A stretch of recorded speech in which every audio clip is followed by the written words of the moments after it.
The coffee cup flew from Nia Thompson's hands in slow motion, the hot liquid arcing through the air like a brown wave before splashing across the pristine white shirt of the tall man in front of her. She watched in horror as the expensive fabric absorbed the dark stain, spreading across his chest while he stood frozen in the middle of the luxury hotel lobby. Her portfolio scattered across the marble floor, photographs of her event coordination work mixing with puddles of spilled coffee. "Watch where you're going," the man snapped, his voice cold and sharp. He didn't even look at her face, just stared down at his ruined shirt with disgust. "Do you have any idea how much this costs?" Nia's hands shook as she dropped to her knees, trying to gather her scattered papers. This was the worst possible timing. She had a job interview in 15 minutes at this very hotel, her last chance to save herself from eviction. Her mother's medical bills had drained every penny she had, and she'd been surviving on hope and determination for months. "I'm so sorry," she stammered, reaching for a photograph that had slid near his expensive leather shoes. "It was an accident. I didn't see you." "That's obvious," he said, his tone dripping with contempt. "People like you should be more careful in places like this." Something in those words made Nia's blood run cold, then hot. People like you. She'd heard that phrase before, always laced with judgment and assumption. She slowly stood up, her 5'6" frame still a full head shorter than his, but her spine straightened with dignity her grandmother had taught her. "Excuse me?" Her voice came out steady despite the trembling in her hands. "You heard me. This is the Grandview Hotel. We have standards." He finally looked at her, his gray eyes scanning her bright red dress, the only professional outfit she owned that wasn't falling apart. "You're obviously not a guest here." The slap happened before Nia could think. Her palm connected with his cheek with a crack that echoed through the marble lobby. Several people gasped. A woman in a designer suit stopped mid-stride. The concierge behind the desk stood up so fast his chair rolled backward. The man's head snapped to the side, and when he looked back at her, his expression had shifted from contempt to pure shock.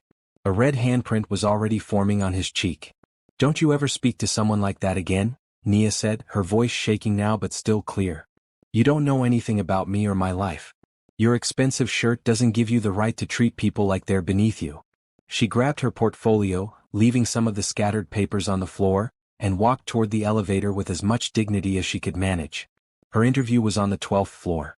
She had 12 floors to calm down, fix her appearance, and somehow salvage what was left of her dying career. Behind her, the man stood in stunned silence, his hand touching his cheek, watching her walk away. Nia pressed the elevator button repeatedly, willing the doors to open faster. Her heart pounded so hard she could feel it in her throat. What had she done? She'd just slapped a guest at the hotel where she was about to interview. They probably had cameras everywhere. She'd be lucky if they didn't call the police. The elevator dinged and the doors slid open. She stepped inside and pressed the button for the 12th floor. As the doors began to close, she caught one last glimpse of the man in the lobby. He was still standing there, still touching his cheek, but now he was staring at the elevator with an expression she couldn't read. The doors closed and Nia collapsed against the elevator wall, dropping her portfolio again as tears threatened to spill. Her mother was counting on her. Her landlord had given her until the end of the week. This job interview was supposed to be her salvation. The position of senior event coordinator at the Grandview Hotel paid 3 times what she'd been making at her last job, the one she'd lost when the company downsized. And she just slapped a guest in the lobby. Have you ever made a split-second decision that changed your entire life? What would you do if the person you just humiliated turned out to be the one person who could save you? Drop a comment below and tell me your story. And if you want to see how Nia's story unfolds, hit that subscribe button because this is only the beginning.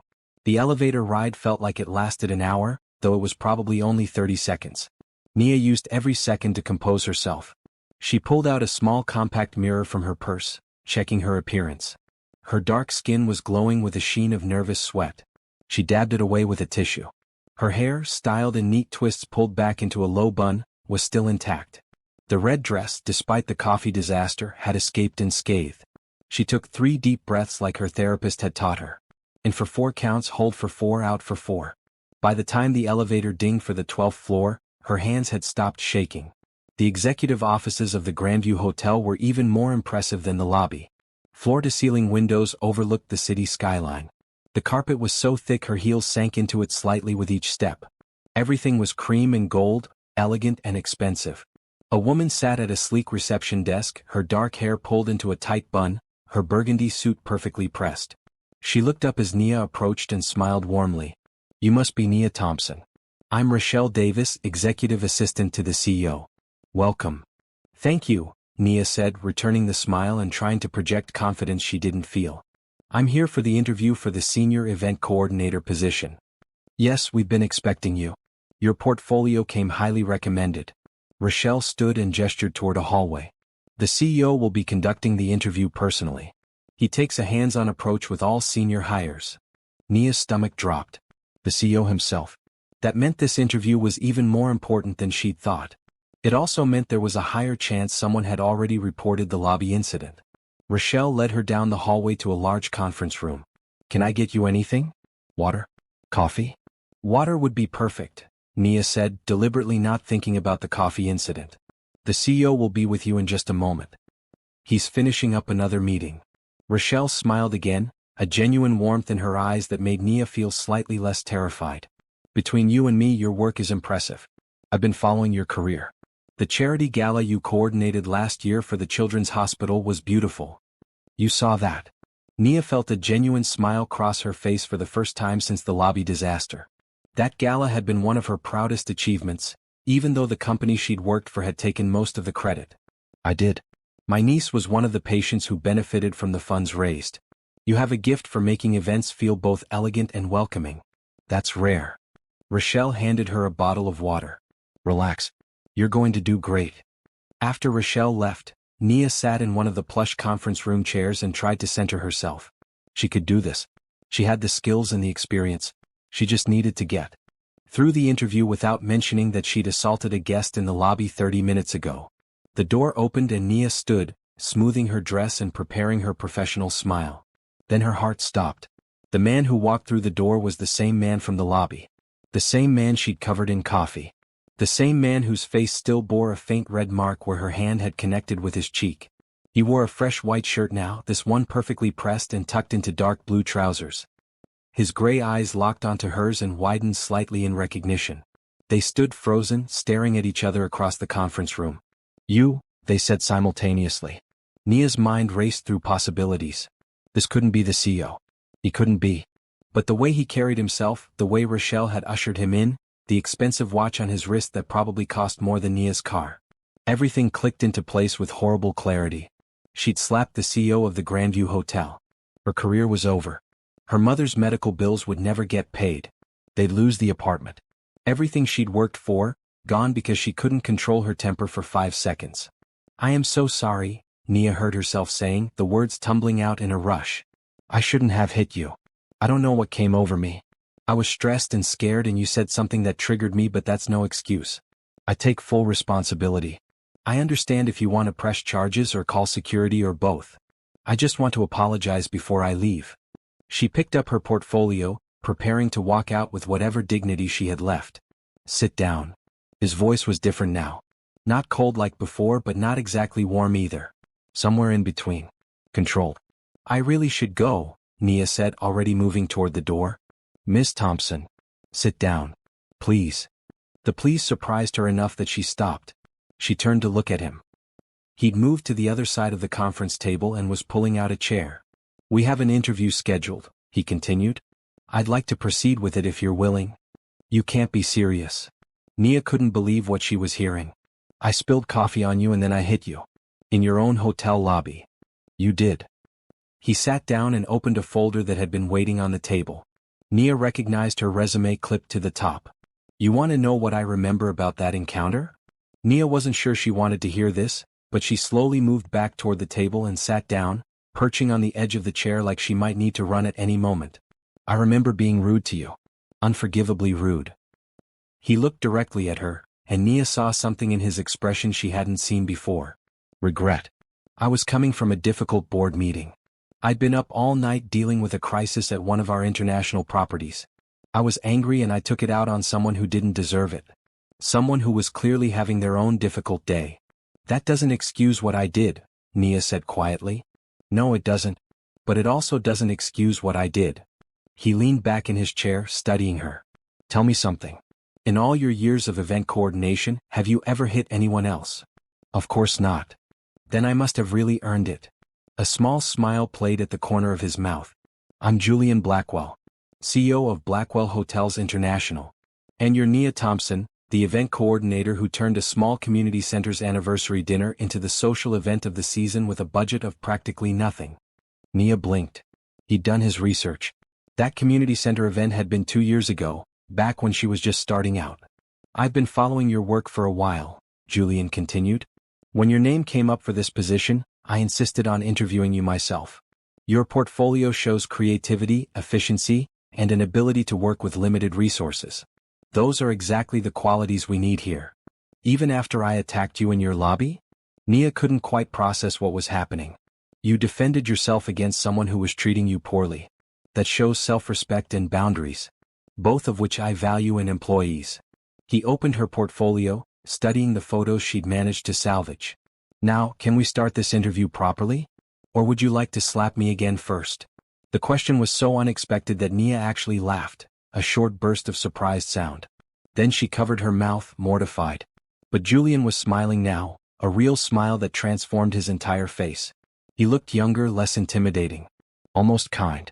I'm sorry, Nia said, still fighting the inappropriate urge to laugh. This is the most bizarre job interview I've ever had. It's the most interesting one I've ever conducted, Julian admitted. So, let's start over. Tell me about the charity gala you coordinated for Riverside Children's Hospital.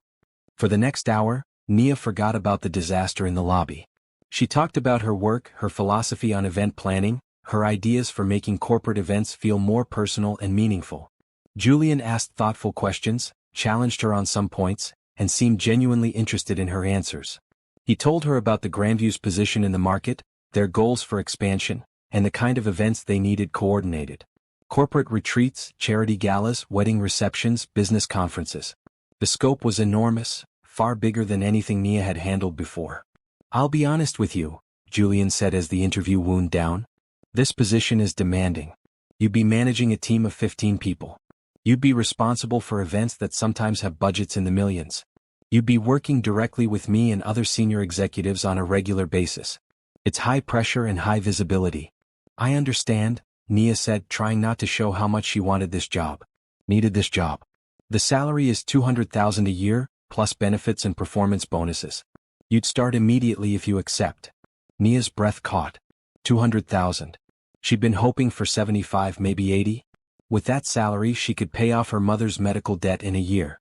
She could move them to a better apartment. She could stop lying awake at night calculating which bills she could skip. I know it's a big decision, Julian said, misreading her silence. Take some time to think about it. I don't need time. The words came out before Nia could second-guess herself. I accept. Thank you. This is more than I hoped for. I won't let you down. Julian stood and extended his hand across the table. Nia stood as well, shaking his hand. His grip was firm but not aggressive. Professional. I'm looking forward to working with you, Miss Thompson. Please call me Nia. Nia. He nodded. Welcome to the Grandview. As she walked out of the conference room, her portfolio clutched to her chest and a job contract in her hand, Nia couldn't quite believe what had just happened. She'd started the day thinking her life was over. She was ending it with a career opportunity beyond her wildest dreams. Rochelle was waiting by her desk with a knowing smile. Congratulations. I had a feeling he'd hire you. Thank you, Nia said, still dazed. I think I'm in shock. Don't be. You earned this. Rochelle handed her a folder. Here's everything you'll need for tomorrow. First day paperwork, parking pass, building access card. You'll start at 8. I'll give you a full tour and introduce you to your team. Nia clutched the folder like it was made of gold. Can I ask you something? Of course. Is Mr. Blackwell always this forgiving? I mean, what happened in the lobby? She lowered her voice. I still can't believe he didn't fire me on sight. Rochelle's expression softened. Julian Blackwell is one of the most decent people I've ever worked for. He grew up with nothing. Built this company from a single small hotel into an international chain. He knows what it's like to be dismissed and underestimated. He doesn't forget that. She paused. Whatever happened in that lobby, I'm sure you had your reasons. And clearly he thought so too. As Nia left the building, stepping out into the afternoon sunshine, she felt something she hadn't felt in months. Hope. Real, tangible hope. Her phone buzzed with a text from her best friend, Tasha. How did the interview go? I've been praying all morning. Nia smiled and typed back. I got the job. Call you tonight with details. You won't believe what happened. She looked back at the Grandview Hotel, its glass and steel facade gleaming in the sunlight. Somewhere in that building, Julian Blackwell was probably in another meeting, running his empire. The man she'd slapped. The man who'd just changed her life. Nia shook her head in wonder and started walking toward the bus stop. Tomorrow would be the first day of her new life. She couldn't wait. Nia's first day at the Grandview Hotel started with Rochelle meeting her in the lobby at 7:30 in the morning. Nia had chosen a bright blue dress for the occasion, professional but cheerful, paired with simple black heels. She'd barely slept the night before, too excited and nervous to rest. "Good morning," Rochelle greeted her with a warm smile and 2 cups of coffee. "Thought you might need this. First days are always overwhelming." "You're a lifesaver," Nia said gratefully, accepting the cup. "I've been up since 5. Come on. Let me show you your office first, then we'll do the full tour." The events department occupied the entire 10th floor. Rochelle led Nia through a maze of cubicles where early arriving staff members were already at their computers. They arrived at a corner office with windows overlooking the city. "This is yours," Rochelle said, opening the door. Nia stepped inside and caught her breath. The office was spacious, with a large desk, comfortable seating area, and those incredible windows. On the desk sat a new computer, a phone system, and a nameplate that read, "Nia Thompson, Senior Event Coordinator." "It's perfect," Nia whispered, running her fingers over the nameplate. Julian insisted on the corner office. He said talent deserves proper space. Rochelle set down a stack of folders. "These are the events currently in planning stages. Take this morning to review them. At 1 o'clock, you have a meeting with Julian to discuss the upcoming charity gala.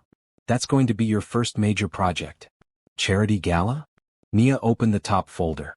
Inside were preliminary plans for an event that would host 500 guests. It's Julian's passion project. Every year, the Grandview hosts a gala to raise money for various children's charities. This year he wants to go bigger than ever. He specifically requested that you take the lead on it. Nia looked up, surprised. "He requested me? But I haven't even proven myself yet." "He's seen your work. He trusts your vision." Rochelle smiled. "Now, I need to introduce you to your team. Ready?" The next 2 hours were a blur of names and faces. Nia met her 15-person team, all of whom seemed genuinely excited to have her on board. They ranged from fresh graduates to seasoned professionals, and each had specific expertise. There was Patrick, who handled corporate events. Jennifer, who specialized in weddings. Marcus. Wait, no, she couldn't use that name. She mentally corrected herself. There was Tom, who managed vendor relationships. By noon, Nia's head was spinning with information. She'd reviewed 6 different events in various stages of planning, met with department heads from catering and facilities, and walked through the hotel's event spaces. The Grandview had everything from intimate meeting rooms to a grand ballroom that could seat 1,000 people. She was back in her office, reviewing the charity gala folder, when someone knocked on her door. "Come in," she called, expecting Rochelle. Julian Blackwell stepped into her office, and Nia immediately stood. He wore a charcoal gray suit today with a green tie that brought out the lighter flecks in his gray eyes. He looked every inch the successful CEO, but his expression was friendly. "Please sit," he said, gesturing for her to relax. "I thought we could have our meeting in here rather than a conference room. More comfortable." "Of course." Nia sat back down, trying to project confidence despite her racing heart. This was her boss. The man who'd given her this incredible opportunity. The man she'd slapped 2 days ago. She still couldn't quite reconcile all those facts. Julian sat in one of the chairs across from her desk, deliberately putting them on more equal footing rather than standing over her. It was a small gesture, but Nia noticed and appreciated it. "How's your first day going?" he asked. "Overwhelming but exciting. Everyone has been welcoming. Thank you for this opportunity, Mr. Blackwell." "Julian, please. We're going to be working closely together. Formality will just get in the way." He leaned forward, his expression becoming more serious. "I want to talk to you about the charity gala.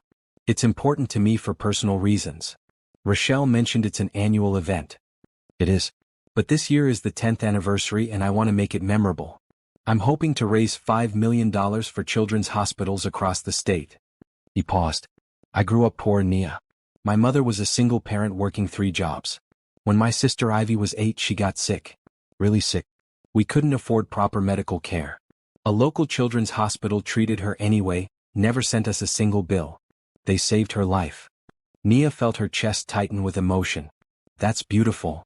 They gave my family hope when we had nothing else. Now I have the resources to give that same hope to other families.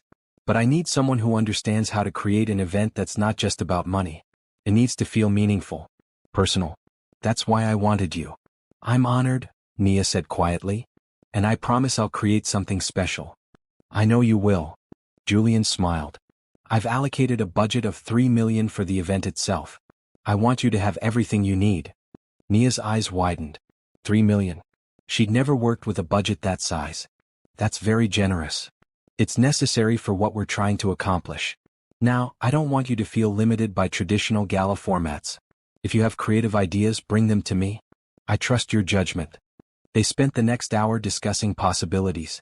Nia found herself relaxing as they talked, her creative mind already spinning with ideas.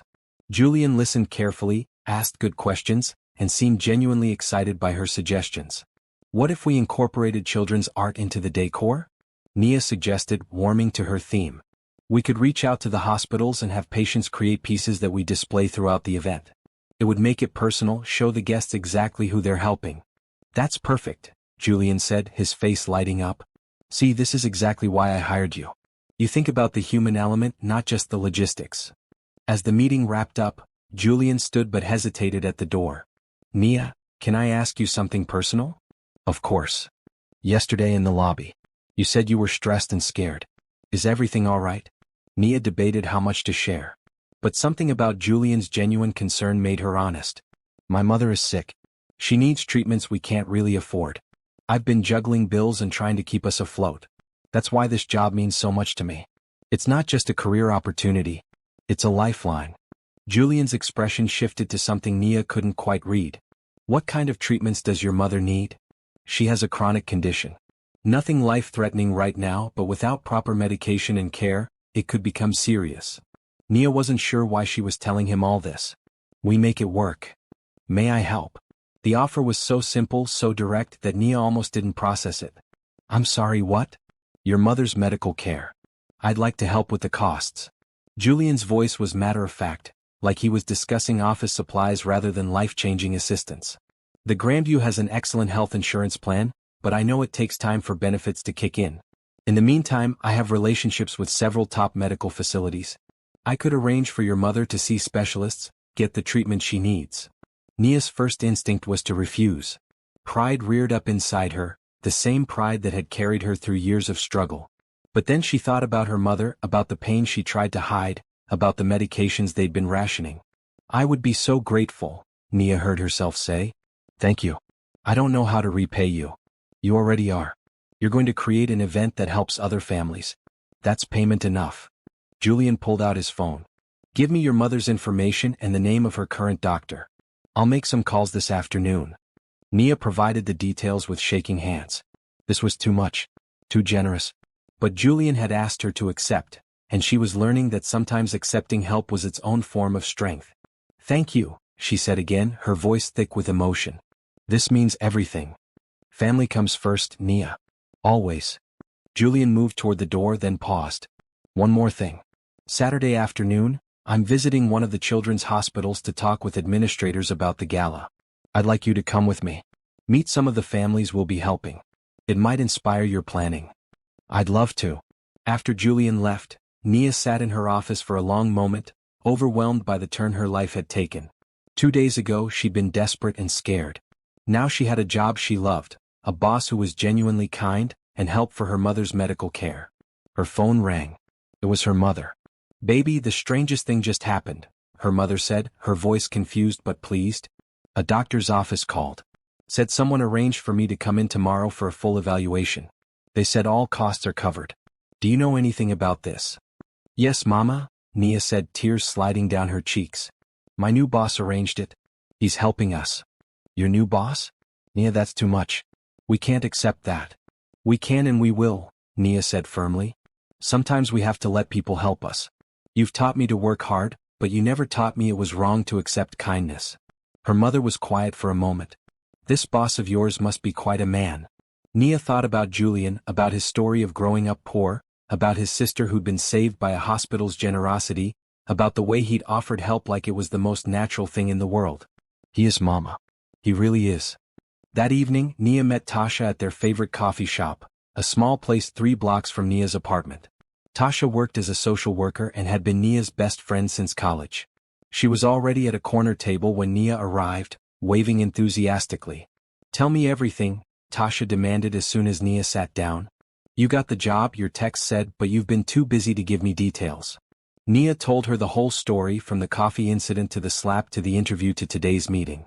Tasha's eyes grew wider with each revelation. "Girl, you slapped the CEO?" Tasha's voice rose, then she quickly lowered it as other customers turned to look. "You slapped the man and he hired you anyway?" "I know. I still can't believe it. And now he's paying for your mama's medical care?" Tasha shook her head in wonder. "Nia, this sounds like something out of a movie." "It feels like a movie. A really surreal one." Nia sipped her tea. "Tasha, what if I mess this up? What if I can't deliver on the gala? What if I'm in over my head?" "Stop that right now."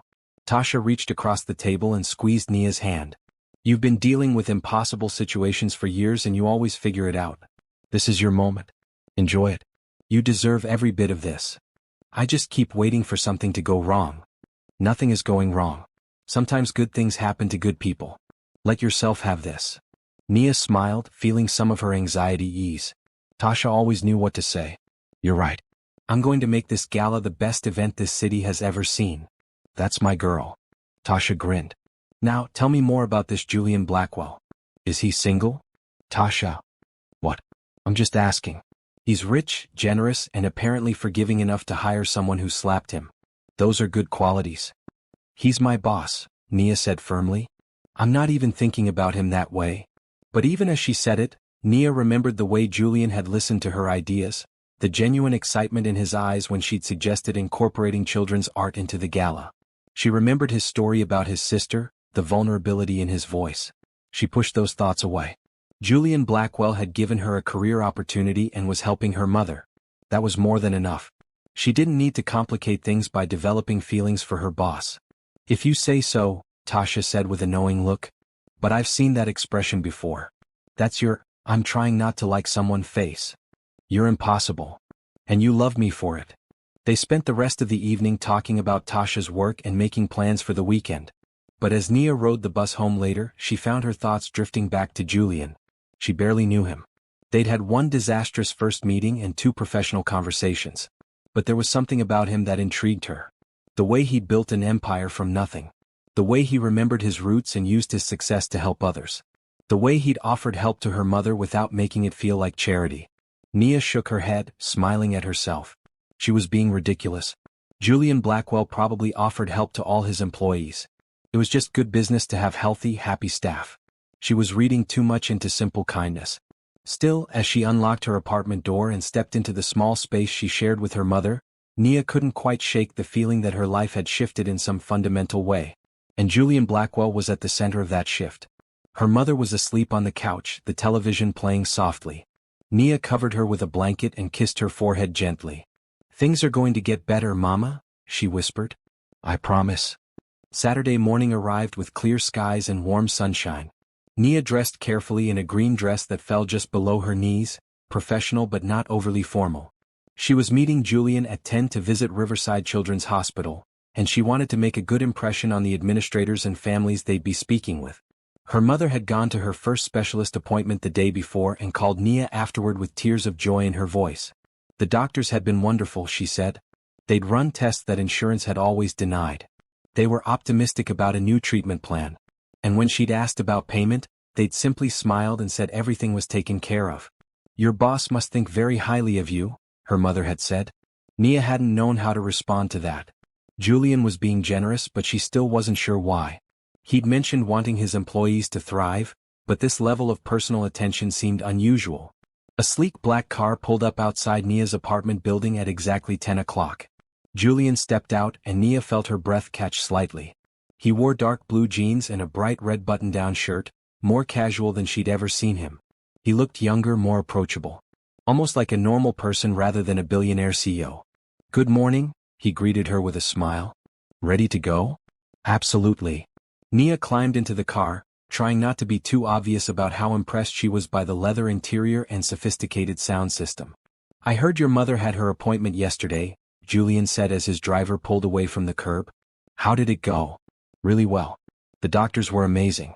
They're already starting her on new medications. Nia turned to look at him directly. Julian, I don't know how to thank you. What you've done for my family, it's beyond generous. I'm glad I could help. He shifted slightly, looking almost uncomfortable with the gratitude. Tell me about your mother. What's she like? For the 20-minute drive to the hospital, they talked about their families. Nia told him about her mother's career as a teacher, about how she'd raised Nia alone after her father left when Nia was 5. She talked about her grandmother who'd passed 2 years ago, the woman who'd taught her to stand up for herself and never let anyone make her feel small. Julian shared stories about his sister Ivy, who was now 25 and working as a pediatric nurse.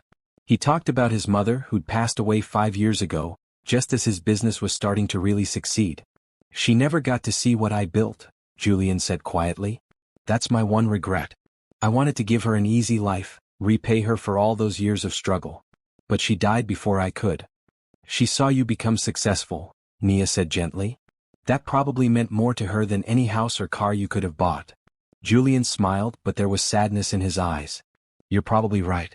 She was always more interested in who I was than what I had. Riverside Children's Hospital was a newer building, all glass and colorful panels that made it feel less institutional and more welcoming. Julian led Nia through the main entrance, and immediately hospital staff recognized him. A woman in scrubs approached with a warm smile.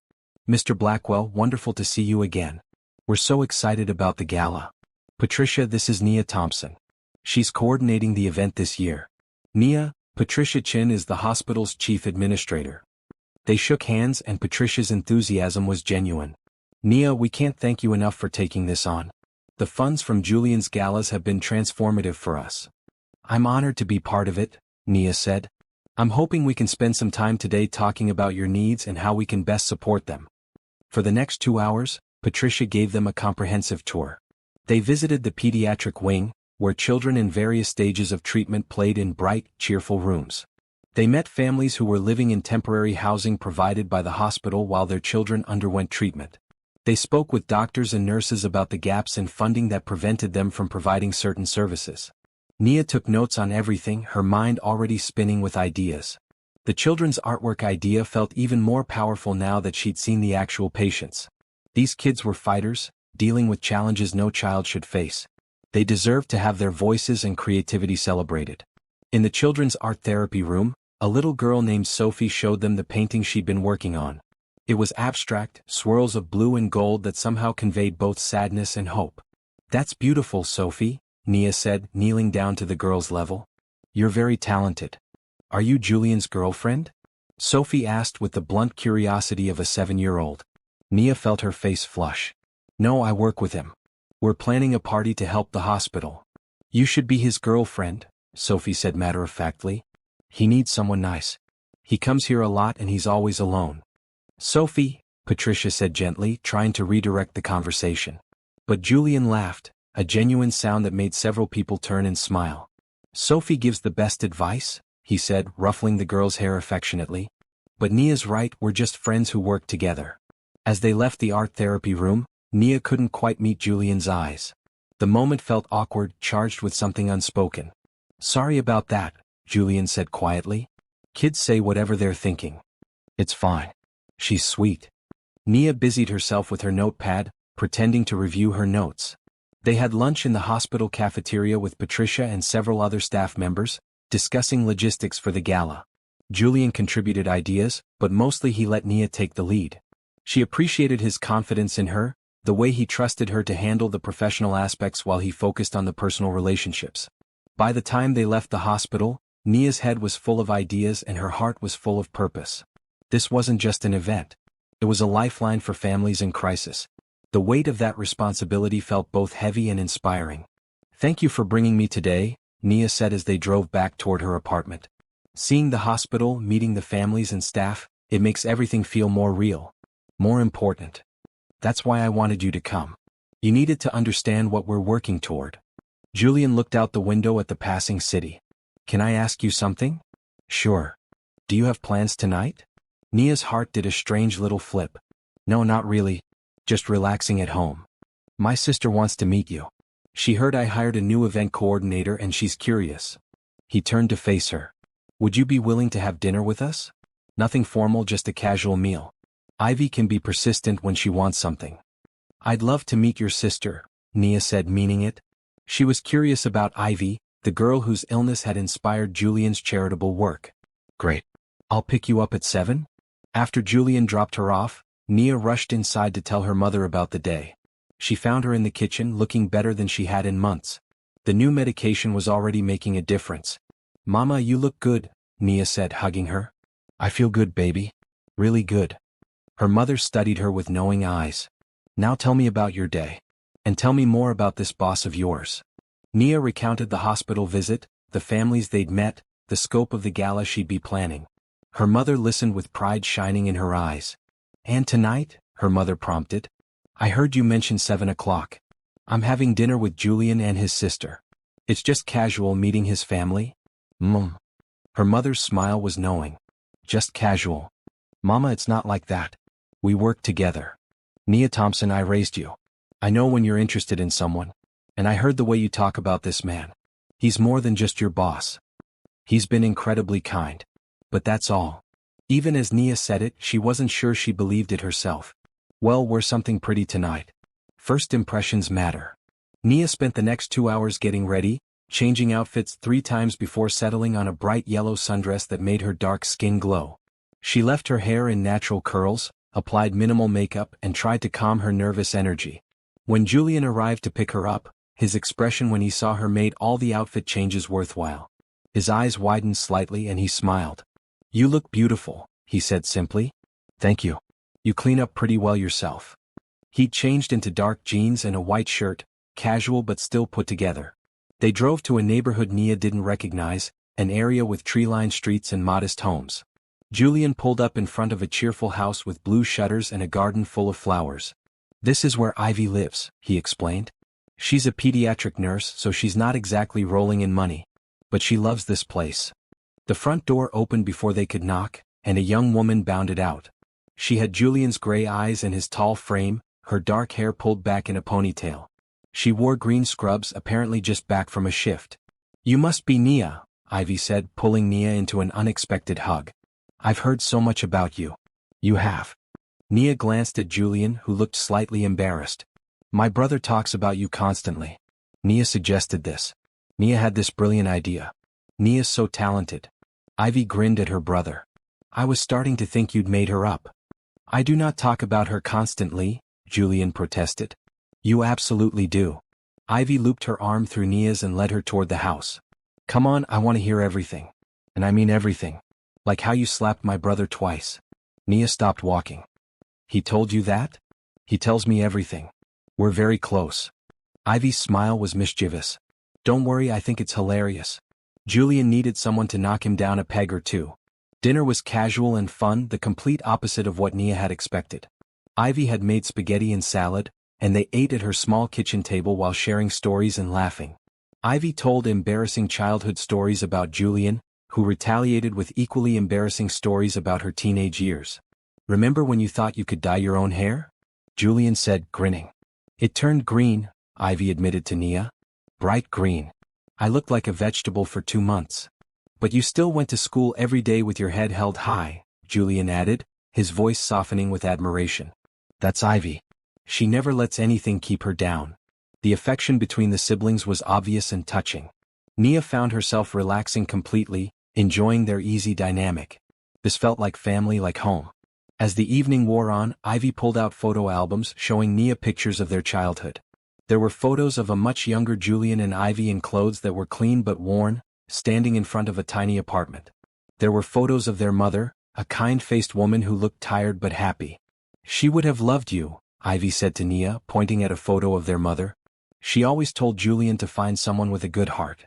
Someone who cared about more than money. Ivy, Julian said, a warning in his tone. What? I'm just saying. Ivy looked between them with barely concealed glee. You two would be cute together. We work together, Nia and Julian said simultaneously, then looked at each other and laughed. Sure you do. Ivy stood to clear the dishes. Nia, help me in the kitchen? In the kitchen, away from Julian, Ivy turned to Nia with a serious expression. I need to tell you something about my brother. Okay, Nia said carefully. He's been alone for a long time. After our mother died, he threw himself into work. I keep telling him he needs more in his life than business, but he doesn't listen to me. Then he met you and suddenly he's different. Lighter. Happier. Ivy, I think you're reading too much into this. We barely know each other. Maybe.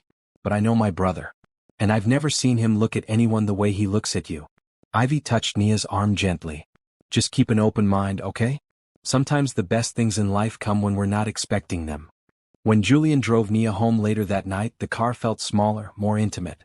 They were both quiet, lost in their own thoughts. I'm sorry if Ivy made things awkward, Julian finally said. She means well, but she can be a bit much. She's wonderful. You're lucky to have her. I am. He pulled up outside Nia's building and turned to face her. Nia, can I be honest with you about something? Of course. When you slapped me in that lobby, it was the first time in years someone had challenged me. The first time someone had seen past the money and the title and called me out for bad behavior. It shocked me. But it also intrigued me. Nia's heart was racing. Julian, I'm not saying this to make you uncomfortable. I just want you to know that hiring you wasn't just about your skills. It was about you. The person you are. Your integrity and creativity and strength. He paused. I value you, Nia. As an employee, yes. But also as a person. And I hope we can be friends. I'd like that, Nia said softly. You've been so kind to me and my mother. I value you too. They sat for a moment, the air between them charged with possibility. Then Julian smiled and the tension eased. Get some rest. Monday we start the real work on the gala. I'm ready. As Nia walked into her building, she felt Ivy's words echoing in her mind.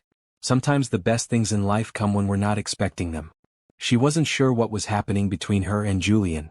But for the first time in a long time she was excited to find out. The next 2 weeks passed in a blur of activity. Nia threw herself into planning the charity gala with an intensity that surprised even her. She met with vendors, reviewed venue options, coordinated with the hospitals, and assembled a vision board that brought tears to Julian's eyes when she presented it. This is exactly what I wanted, he'd said, studying the mock-up she'd created. You've captured everything. They'd been working closely together, meeting almost daily to review progress. Nia found herself looking forward to those meetings, enjoying the easy rapport they'd developed. Julian was brilliant at business strategy, but he trusted her creative vision completely. It was a partnership that felt natural and right. She was in her office late one Thursday afternoon, reviewing catering proposals, when Tasha called. Hey girl, are you sitting down? I'm always sitting. I work at a desk. Nia cradled the phone between her shoulder and ear while she typed notes. I found you the perfect man. Nia stopped typing. Tasha, no. Hear me out. He's successful, kind, generous, loves kids, family-oriented. My cousin works with his company and she says he's single and amazing. I already told him about you and he's interested. I don't have time to date. The gala is in 6 weeks. Which is exactly why you need a break. You've been working nonstop. One dinner. That's all I'm asking. If you hate it, you never have to see him again. Nia sighed. Tasha meant well, and honestly, it had been over a year since Nia's last relationship had ended badly. Maybe it was time to put herself out there again. Fine. One dinner. But if this is a disaster, I'm blaming you. Deal. Saturday night, 7 o'clock at Marcelo's downtown. Wear something pretty. How will I know who he is? He'll find you. He's seen your photo. Tasha's voice was smug. Trust me on this, Nia. I have a good feeling. After they hung up, Nia tried to return to work but found herself distracted. A blind date. She hadn't been on one of those since college. The idea was both nerve-wracking and slightly exciting. She didn't mention it to Julian when they had their daily meeting the next day. It felt too personal, too much like crossing the professional boundaries they'd carefully maintained. Even though they'd become friends, even though she'd met his sister and he'd helped her mother, there was still a line between them. Boss and employee. She needed to remember that. Saturday evening arrived too quickly. Nia spent an hour getting ready, finally settling on a maroon dress that was elegant without being too formal. She left her hair in soft curls and applied makeup that enhanced her natural beauty. Her mother whistled when Nia emerged from her bedroom. You look gorgeous, baby. This man is lucky. Thanks, Mama. I'm nervous though. I haven't dated in forever. Just be yourself. That's all anyone worth having will want. Her mother hugged her. And have fun. You deserve a night out. Marcello's was an upscale Italian restaurant downtown, the kind of place Nia had always admired but could never afford. The hostess greeted her warmly. "I'm meeting someone," Nia said. "But I'm not sure what name the reservation is under." "Are you Nia Thompson?" "Yes. Right this way. Your party is already here." The hostess led her through the restaurant toward a private corner table. Nia's heart was pounding. This was it. She was about to meet her mystery date. Then she saw who was sitting at the table and her heart stopped completely. Julian Blackwell stood as she approached, his expression shifting from surprise to understanding to something that looked like hope. He wore a dark blue suit with no tie, looking devastatingly handsome. They stared at each other for a long moment. "You're my blind date," they said simultaneously. Nia felt a rush of emotions. Confusion, embarrassment, anger at Tasha for setting this up without telling her. But underneath all that, something else. Something warm and fluttering in her chest. "I'm going to kill Tasha," Nia said. "I'm going to kill Rochelle," Julian said at the same time. They both stopped, processing that information. "Rochelle set this up?" Nia asked. "She's friends with someone named Tasha. They apparently conspired." Julian ran a hand through his hair, looking uncharacteristically flustered. "Nia, I swear I didn't know it was you. If I had, I would have said something at work." "I believe you." And she did. Julian's surprise had been genuine. "Did you want to leave?" "This is weird. I'm your employee. We work together every day." "Is it weird?" Julian asked quietly. "Or is it just unexpected?" Nia didn't know how to answer that. She should leave. This crossed so many lines. But her feet weren't moving. And Julian was looking at her with an expression that made her heart race. "Sit down," he said gently. "Please. We're both here. We both got dressed up. We might as well have dinner and figure this out." Slowly Nia sat. Julian returned to his seat across from her. The hostess, oblivious to the tension, handed them menus and left. "I need to confess something," Julian said after a moment. "When Rochelle told me she knew someone I should meet, she described you without naming you. Everything she said made me interested. Then she showed me your photo and my heart stopped because I realized it was you. Why didn't you tell me? Because I wasn't sure you felt anything beyond professional respect. You're always so composed at work, so focused on the job. I thought maybe this was one-sided." He paused. "I told Rochelle to set it up anyway. I wanted to know if there was a possibility of something more." Nia's breath caught. "Julian? Let me finish, please. I know this is complicated. I'm your boss. There are power dynamics and professional boundaries. But Nia, I can't stop thinking about you. When you're in a meeting, I find myself watching you instead of listening to other people talk. When you smile, it makes my whole day better. And that first day when you slapped me, you woke something up inside me that had been asleep for years." "I can't believe you're bringing up the slapping again," Nia said, but there was warmth in her voice. "It was memorable." Julian smiled. "Look, I'm not asking for anything tonight except honesty. If you don't feel anything beyond professional respect, tell me. I'll accept it and we'll go back to being boss and employee and nothing more. But if there's even a chance you might feel something too, I'd like to explore it." Nia looked at him across the table. She thought about the past few weeks, about how much she'd enjoyed their meetings. About how her heart had started racing whenever he walked into a room. About how she'd found herself noticing small details, like the way he smiled when he was genuinely happy versus when he was just being polite. She thought about Ivy's words. Sometimes the best things come when we're not expecting them. "I feel something," she admitted quietly. "I've been trying not to because you're my boss and it seems impossible. But when you helped my mother without hesitation, when you trusted me with the gala, when you introduced me to your sister.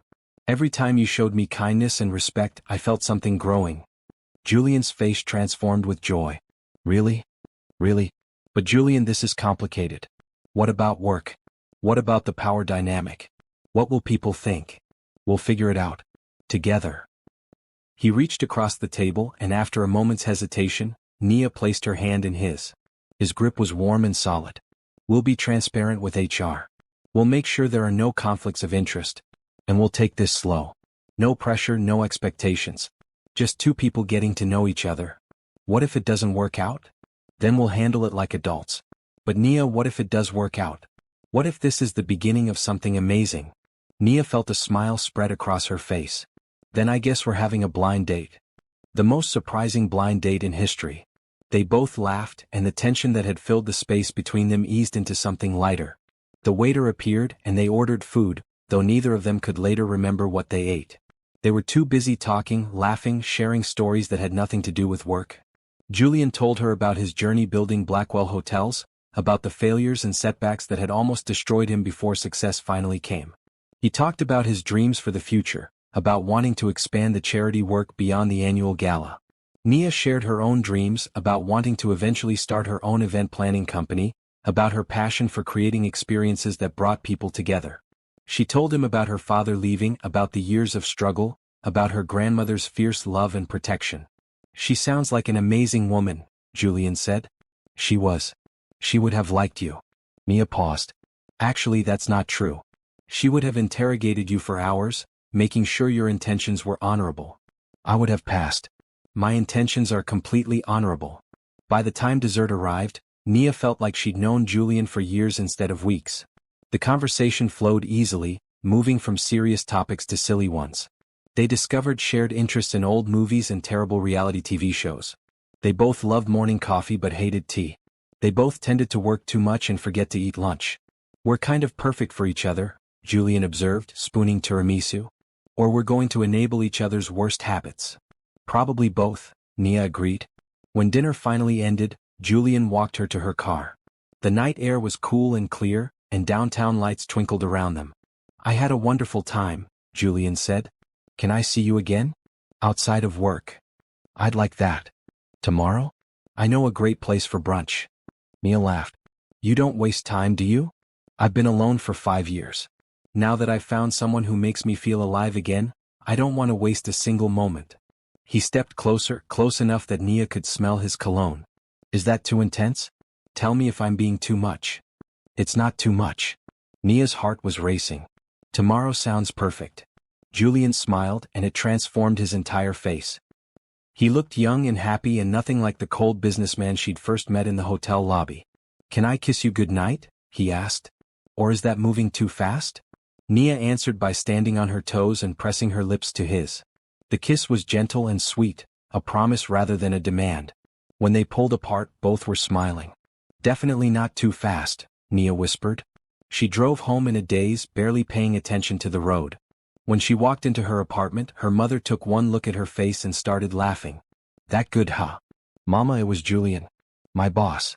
Tasha set me up with my own boss." "And that's a bad thing?" "No." Nia collapsed onto the couch. "That's the weird part. It's not bad at all. It's perfect."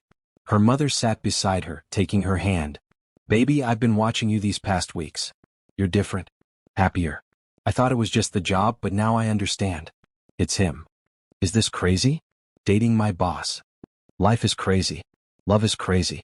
The only truly crazy thing would be walking away from something good because you're scared." Her mother squeezed her hand. "You've been scared for so long, Nia. Scared about money, about my health, about your future. For once, don't be scared. Just be happy." Nia leaned her head on her mother's shoulder.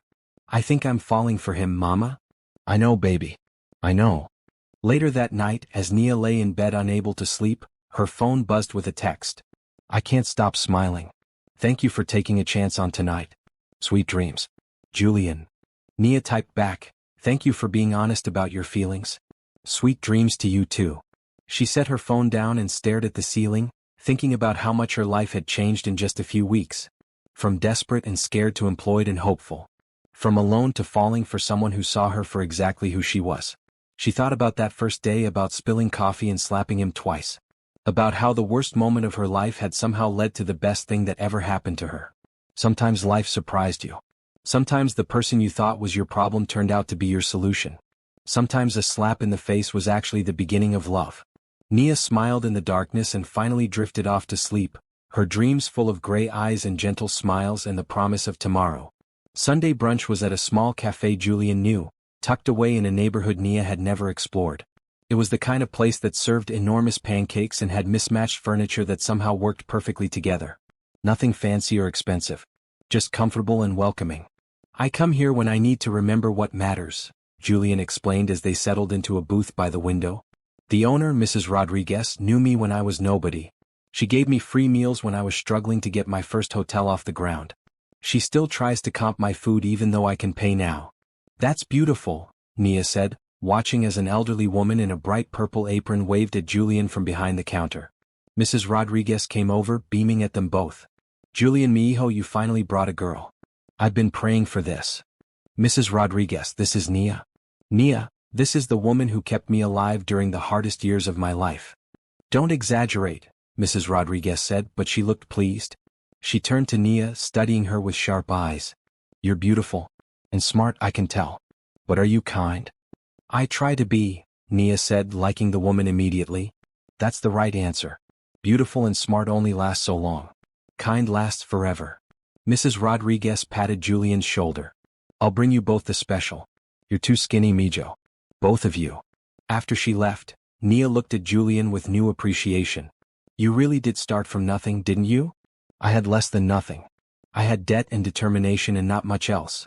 Julian traced patterns on the table with his finger. "For years, I ate one meal a day here because it was all I could afford." Mrs. Rodriguez knew but never said anything. She just made the portions bigger. They spent the morning talking about their pasts, their presents, their hopes for the future. The conversation was easy and natural, punctuated by laughter and comfortable silences. By the time they left the cafe, Nia felt like she understood Julian better than she'd understood anyone in years. "Can I take you somewhere?" Julian asked as they walked to his car. "Mysterious. I like it." He drove them to a park on the edge of the city, a sprawling green space with walking trails and a small lake. They walked along the water, talking and occasionally falling into companionable silence. "I need to tell you something about work," Julian said eventually. "Tomorrow, I'm going to file paperwork with HR about our relationship. I want everything above board and transparent." "What will that mean for us?" "It means you'll no longer report directly to me on paper. Rochelle will be your official supervisor for HR purposes, though in reality, we'll still work together closely on the Gala and future projects. It protects both of us from any accusations of impropriety." Nia appreciated his thoughtfulness. "You've thought this through." "I thought about little else last night." He stopped walking and turned to face her. "Nia, I want to do this right. I don't want anyone to be able to say you got your position because of our personal relationship. I don't want you to ever feel like your career advancement is tied to being with me. I know that. But I appreciate you making sure everyone else knows it too." They walked back to the car hand in hand, and Nia marveled at how natural it felt. She'd known Julian for such a short time, yet being with him felt comfortable and right in a way she'd never experienced before. That week work took on a new dynamic. Julian filed the paperwork as promised, and Rochelle became Nia's official supervisor. The restructuring made sense professionally and didn't change their actual working relationship much. But it gave them both peace of mind. The Gala planning intensified. Nia coordinated with multiple hospitals, set up the children's art exhibition, finalized the menu with caterers, arranged entertainment, and managed 100 other details. Julian was her sounding board for big decisions but trusted her completely on execution. Wednesday evening, Nia was working late in her office when Julian knocked on her door. "Still here?" he asked, though he knew the answer. "Just finishing up the seating chart. This is like solving a puzzle where all the pieces are VIPs with strong opinions about who they sit near." Julian laughed and came into the office, closing the door behind him. "Take a break. You've been working for 12 hours straight. I'm almost done." "Nia." He gently took the pen from her hand. "You're allowed to rest. The Gala is still 3 weeks away. You have time." She leaned back in her chair, suddenly aware of how tired she was. "I just want everything to be perfect." "It will be. Because you're handling it." He perched on the edge of her desk. "Come on. Let me take you to dinner. A real meal, not the vending machine chips you had for lunch." "You noticed that?" "I notice everything about you." They went to a quiet restaurant near the hotel, nothing fancy but with good food and dim lighting that made it feel intimate. Over pasta and salad, Julian asked about Nia's mother. "How is she doing with the new treatment plan?" "Amazing. She has more energy than I've seen in years. She's talking about going back to substitute teaching." Nia's voice filled with emotion. "Julian, you gave me my mother back. I don't know how to thank you for that." "You don't need to thank me. Seeing you happy is thanks enough." After dinner, instead of driving Nia straight home, Julian took a detour. He pulled up in front of a modern building Nia didn't recognize. "Where are we?" she asked. "This is one of the properties I'm considering purchasing. It needs renovation but the bones are good. I wanted your opinion on something." He led her inside to a large empty space on the first floor. What if this became an event space? Not for hotels but for community events. Weddings for families who can't afford expensive venues. Graduation parties. Birthday celebrations. What do you think? Nia walked through the space, her mind already seeing the possibilities. This could be beautiful. The natural light from these windows, the open floor plan. You could fit 200 people comfortably. That's what I thought. And I was thinking you could run it. Not instead of your work at the Grandview but in addition. Your own space to create magic for people who need it most. Nia turned to stare at him. Julian, that's too much. Is it? Or is it just the right amount? He walked over to her, taking her hands. Nia, I have more money than I could spend in 10 lifetimes. What's the point of having it if I can't use it to make good things happen? You have a gift for bringing people joy through events. Imagine what you could do with a dedicated space for that purpose. I don't know what to say. Say you'll think about it. No pressure, no timeline. Just consider the possibility. Nia looked around the empty space, imagining it filled with people celebrating life's important moments. Families laughing, couples dancing, children playing. All because someone gave them a beautiful space when they couldn't afford one elsewhere. I love it, she whispered. I love the idea. And I love that you thought of it. You inspire me to think bigger, Julian said simply. They stayed in the empty space for another hour talking about possibilities. Julian listened to every idea Nia had, encouraging her creativity and vision.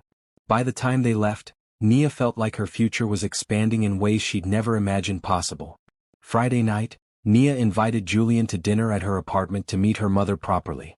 She was nervous as she prepared the meal, a simple pot roast that her grandmother used to make. Her mother, dressed in a bright red blouse, helped set the table. Stop fussing, her mother said, watching Nia rearrange the napkins for the third time. He's already been kind to us. He's not going to judge your table settings. I know. I just want everything to be nice. When Julian arrived with flowers for both Nia and her mother, Nia's nerves eased. He'd worn dark jeans and a green button-down shirt, casual and comfortable. He didn't look like a billionaire CEO. He looked like a regular guy coming to dinner at his girlfriend's house. Mrs. Thompson, it's wonderful to finally meet you properly, Julian said, handing Nia's mother a beautiful bouquet. Nia talks about you constantly. Call me Patricia, please. And thank you for these. She gestured to the living room. Come sit. Dinner won't be ready for another 20 minutes. What followed was the most pleasant evening Nia could remember in years. Her mother and Julian talked easily, finding common ground in their shared experience of overcoming hardship. Patricia told stories about Nia's childhood, embarrassing her daughter but making Julian laugh. She was the most stubborn child, Patricia said, smiling at the memory. Once she decided something was right, nothing could change her mind. She stood up to bullies twice her size. Got sent to the principal's office for defending kids who couldn't defend themselves. That doesn't surprise me at all, Julian said, looking at Nia with affection. Over dinner, Patricia asked Julian about his sister. Nia tells me Ivy is a nurse. That's a calling, not just a job. It is. After being treated at Riverside as a child, Ivy knew she wanted to help other kids the way she'd been helped. She's incredible at what she does. Julian paused. I want you both to know that Ivy loves Nia already. She's been pestering me to bring Nia around again. She's welcome here anytime, Patricia said warmly. Both of you are. After dinner, Patricia excused herself, claiming tiredness but obviously giving them privacy. Julian helped Nia clean up the kitchen, working side by side in comfortable silence. Your mother is wonderful, Julian said, drying dishes while Nia washed. I can see where you get your strength and kindness. She's been my rock my whole life. I'm so grateful you helped her get the treatment she needed. It was my privilege. Julian set down the dish towel and turned to face her. Nia, these past few weeks with you have been the happiest I've been in years. Maybe ever. I feel the same way. Nia dried her hands and moved closer to him. It's scary how fast this is happening, but it also feels right. Does that make sense? Perfect sense. He cupped her face gently. I'm falling for you. Hard. I'm falling for you too. They kissed, slow and sweet, in the small kitchen with dish soap and contentment filling the air. When they pulled apart, both were smiling. I should probably go, Julian said reluctantly. But can I see you this weekend? I want you to meet some people who are important to me. Who? It's a surprise. Saturday, Julian picked Nia up early. He drove them out of the city to a residential neighborhood that looked modest but well-maintained. He pulled up in front of a community center. Where are we? Nia asked. This is the center where I held my first hotel. Well, not a hotel exactly. It was just 3 rooms I was renting out to travelers. But it was the start of everything. He took her hand. The people here helped me when I had nothing. I want you to meet them. Inside, the community center was hosting a gathering. Families filled the space, kids running around while adults talked and laughed. An older man saw Julian and broke into a huge smile. Julian, you came. Of course I came, Mr. Johnson. I wouldn't miss it. Julian pulled Nia forward. This is Nia Thompson. Nia, this is Harold Johnson. He was my first investor. Investor is generous, Mr. Johnson said, shaking Nia's hand warmly. I lent this kid $5,000 when no bank would touch him. Best investment I ever made. He believed in me when no one else did, Julian said simply. For the next few hours, Julian introduced Nia to person after person who'd been part of his journey. The elderly couple who'd rented him that first property. The friend who'd helped him paint and renovate. The accountant who'd worked for free until Julian could afford to pay. Each person had a story, and each story revealed more of Julian's character. These people weren't wealthy or influential. They were ordinary folks who'd seen potential in a determined young man and helped however they could. And Julian had never forgotten them. He still visited regularly, still supported the community center, still treated them like family. You're remarkable, Nia told him as they drove home later. You could have left all these people behind as you became successful. But you didn't. They're the reason I succeeded. Why would I leave them behind? Julian glanced at her. Besides, they keep me grounded. Remind me where I came from and what matters. Your mother raised you right. She did. I wish you could have met her. Me too. That night, lying in bed, Nia reflected on how her perception of Julian had transformed. She'd gone from thinking he was an arrogant businessman to understanding he was a man of depth and principle. He used his wealth to lift others up, not to elevate himself. He remembered where he came from and honored the people who'd helped him get where he was. She was falling in love with him. She could admit that now. It was terrifying and exhilarating all at once. Her phone buzzed with a text from Julian. Thank you for today. Sharing my past with you felt important. You're becoming part of my future and I wanted you to know my history. Sleep well, beautiful. Nia texted back, her heart full. Thank you for trusting me with your story. Sweet dreams. As she drifted off to sleep, Nia felt something she hadn't felt in years. Complete and utter contentment. Her life had changed so dramatically in such a short time, and it was all because of a chance encounter in a hotel lobby. Who would have thought that slapping someone could lead to love? The days before the gala passed in a flurry of final preparations. Nia barely slept, going over every detail again and again. The children's artwork had arrived and been beautifully framed. The catering team had confirmed the menu. The entertainment was scheduled. Everything was falling into place, yet Nia couldn't shake her nervousness. You need to breathe, Rochelle told her the day before the event. Everything is perfect. You've checked and double-checked everything. What if something goes wrong? Then we'll handle it. But nothing is going to go wrong because you've planned this down to the last detail. Rochelle squeezed her shoulder. Nia, this is going to be the best gala the Grandview has ever hosted. Julian found Nia in the ballroom that evening, overseeing the setup.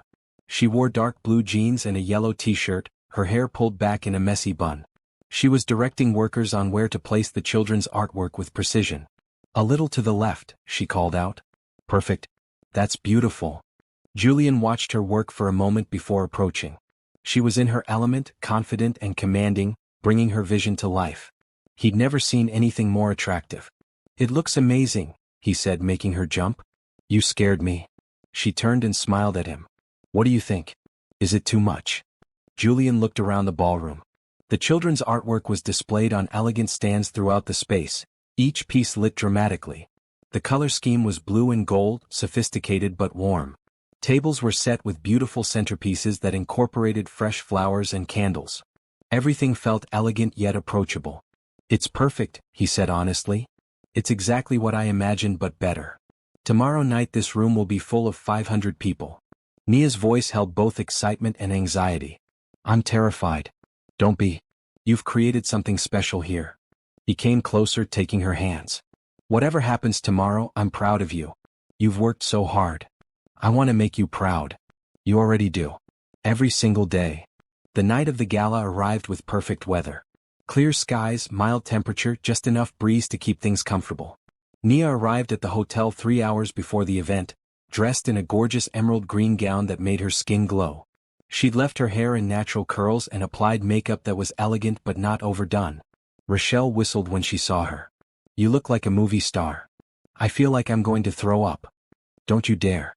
That dress is too pretty to ruin." The next hours were controlled chaos. Last-minute adjustments, vendor questions, tiny crises that seemed huge until they were solved. But Nia handled everything with calm efficiency, her team responding to her leadership with seamless precision. As guests began arriving, Nia stood near the entrance, greeting important donors and hospital representatives. She watched the ballroom fill, saw people stop to admire the children's artwork, heard the gasps of appreciation at the elegant setup. Then Julian arrived and Nia's breath caught. He wore a perfectly tailored black tuxedo that made him look like he'd stepped out of a magazine. But it was the way he looked at her that made her heart race. Like she was the only person in the room. "You're stunning," he said, taking her hand and kissing it gently. "You clean up pretty well yourself. Ready to make history? With you? Always." The gala proceeded flawlessly. Dinner was delicious, the entertainment was engaging, and the charity auction exceeded all expectations. But the highlight came when Julian took the stage to speak. "Good evening, everyone. Thank you for being here tonight." His voice carried across the ballroom, confident and warm.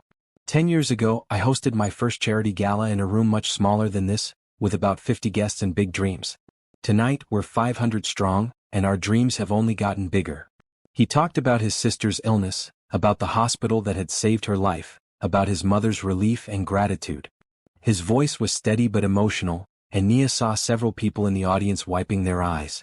This year's gala is special not just because it's our 10th anniversary, but because we have someone new leading the event. Nia Thompson joined the Grandview team just weeks ago, yet she's created something extraordinary. The children's artwork you see displayed throughout this room represents the patients we're here to help. Each piece tells a story of courage, hope, and resilience. Julian gestured around the room. "Tonight we're not just raising money. We're celebrating life. We're honoring the children who fight every day. We're supporting the hospitals that give families hope when they have nothing else. And we're proving that when we come together, we can make miracles happen." The room erupted in applause. Julian's eyes found Nia in the crowd, and he smiled at her with such warmth and pride that she felt tears threatening. "So please bid generously in our auction. But more importantly, look at these beautiful pieces of art. Read the stories beside each one. Remember that every dollar we raise tonight directly helps a child and a family. Thank you." As Julian left the stage, the auction began in earnest. Nia watched in amazement as items that she'd expected to raise thousands went for tens of thousands. A week at a luxury resort sold for $50,000. A signed basketball from a famous player went for $75,000. A piece of children's artwork, created by a 10-year-old girl battling leukemia, sold for $100,000 to a businessman who wiped tears from his eyes as he bid. By the end of the night, they'd raised $7 million. Double their goal. Triple what the gala had raised any previous year. "We did it," Rochelle said, hugging Nia as the last guests departed. "You did it. We all did it together," Nia said, but she was beaming with pride. Julian found her in the ballroom after most people had left. Her feet hurt from her heels and she kicked them off, standing barefoot on the elegant carpet. He looked tired but exhilarated. "7 million, he said, shaking his head in wonder. "I can't believe it." The children's art was the key. People connected with the stories. They saw the faces behind the need. "That was your idea. Your vision." He pulled her close. "Nia, you're brilliant. Do you know that? I had a lot of help. You had a team, yes. But you were the leader. You made this happen." He kissed her forehead gently. "I knew you were special from the moment you slapped me, but tonight proved it to everyone else." Nia laughed, leaning into his embrace. "Are you ever going to let me forget about that?" "Never. It's my favorite story." They stood in the nearly empty ballroom, surrounded by the remnants of the evening's success. The children's artwork still hung on the walls, silent testimonies to the hope they'd raised tonight. "Can I tell you something?" Nia asked quietly. "Anything. A few months ago I was drowning. I had no job, no prospects, my mother was sick, and I was so scared I couldn't sleep at night. I felt like I was failing at everything." She pulled back to look at him. "Then I met you. And everything changed. You gave me a job, yes. But you also gave me hope. You reminded me that kindness exists, that good things can happen to people who keep trying." "Nia. Let me finish. I was so focused on surviving that I forgot what it felt like to actually live. To dream. To imagine a future that was bright instead of just bearable. She cupped his face gently. You didn't just save my career, Julian. You saved me. You saved yourself. I just gave you an opportunity. You're the one who grabbed it and ran with it. He covered her hand with his. But if we're being honest about what we've done for each other, you've changed my life too. I was successful but empty. I'd achieved every goal I'd set but felt hollowed out inside. Then you stormed into my life, literally slapped sense into me and reminded me what matters. They kissed then, soft and sweet, in the ballroom that represented their collaboration and triumph. When they pulled apart, both were smiling. What happens now? Nia asked. Now we celebrate. Tomorrow we rest. Monday we start planning the next event, because after tonight's success, everyone is going to want you planning their functions. I meant with us. Julian understood. With us we keep building. We keep learning about each other. We keep making each other better. He pulled her close again. I'm falling in love with you, Nia Thompson. Actually, that's not quite accurate. I've already fallen. I'm just admitting it out loud. Nia's heart soared. I love you too. I think I have for weeks now. They stood in each other's arms as hotel staff cleaned up around them, both exhausted and exhilarated, both grateful and hopeful. The night had been a triumph. But more than that, it had been confirmation of what they'd both been feeling. This was real. This was lasting. This was love. The week after the gala, life took on a new rhythm. Nia's success made headlines in the local business papers. The $7 million raised set a record for charity events in the city. Hospital administrators called to personally thank her. Potential clients reached out about future events. You're in demand, Rochelle said, showing Nia a stack of messages. Corporate retreats, charity fundraisers, wedding receptions. Everyone wants the woman who created the gala of the century. That's overwhelming, Nia admitted. But it was also exciting. Her career was taking off in ways she'd never imagined. Julian supported her completely, even as it meant less time together. They grabbed lunch when they could, texted throughout the day and saw each other most evenings. But the intensity of their first few weeks had mellowed into something more sustainable. A real relationship rather than a whirlwind romance. One evening, Nia arrived at her apartment to find her mother cooking dinner and looking better than she had in years. The new treatment was working miracles. Patricia's color was good, her energy was high, and she'd even started taking morning walks. Mama, you're glowing, Nia said, hugging her. I feel like myself again. It's a blessing. Patricia set down her wooden spoon. Baby, I need to tell you something. I want to go back to work. Work? Mama, you don't have to. My salary is enough for both of us. I know I don't have to, but I want to. Teaching was my life before I got too sick to continue. Now that I feel good again, I miss it. I miss the kids, the energy making a difference. Patricia took Nia's hands. Your Julian gave me my health back. I want to use it. Nia felt tears prick her eyes. If that's what you want, then I support you completely. It is. And I've already talked to my old principal. She has a position available for substitute teachers. I can work as much or as little as I want, no pressure. They celebrated over dinner, talking about Patricia's plans and Nia's career prospects. It felt like everything was finally falling into place. The struggle years were behind them and the future looked bright. Later that evening, Julian called. Can I come over? I want to talk to you about something. Of course. Is everything okay? Everything's perfect. I just have something I want to discuss in person. He arrived 20 minutes later, greeting Patricia warmly before asking if he could speak to Nia privately. They went to Nia's small bedroom and she felt a flutter of nervousness. What's going on? She asked as he closed the door. I want to give you something. Julian pulled out a folder from his briefcase. This is the deed to the community event space I showed you a few weeks ago. Nia stared at the folder. What? I bought it. Renovations start next week. In 3 months it'll be ready to open. He handed her the folder. It's yours, Nia. Not the grand views. Yours. Your own business, your own space to create the kind of events you're passionate about. Nia's hands shook as she opened the folder. The property deed was there, along with architectural plans for the renovation.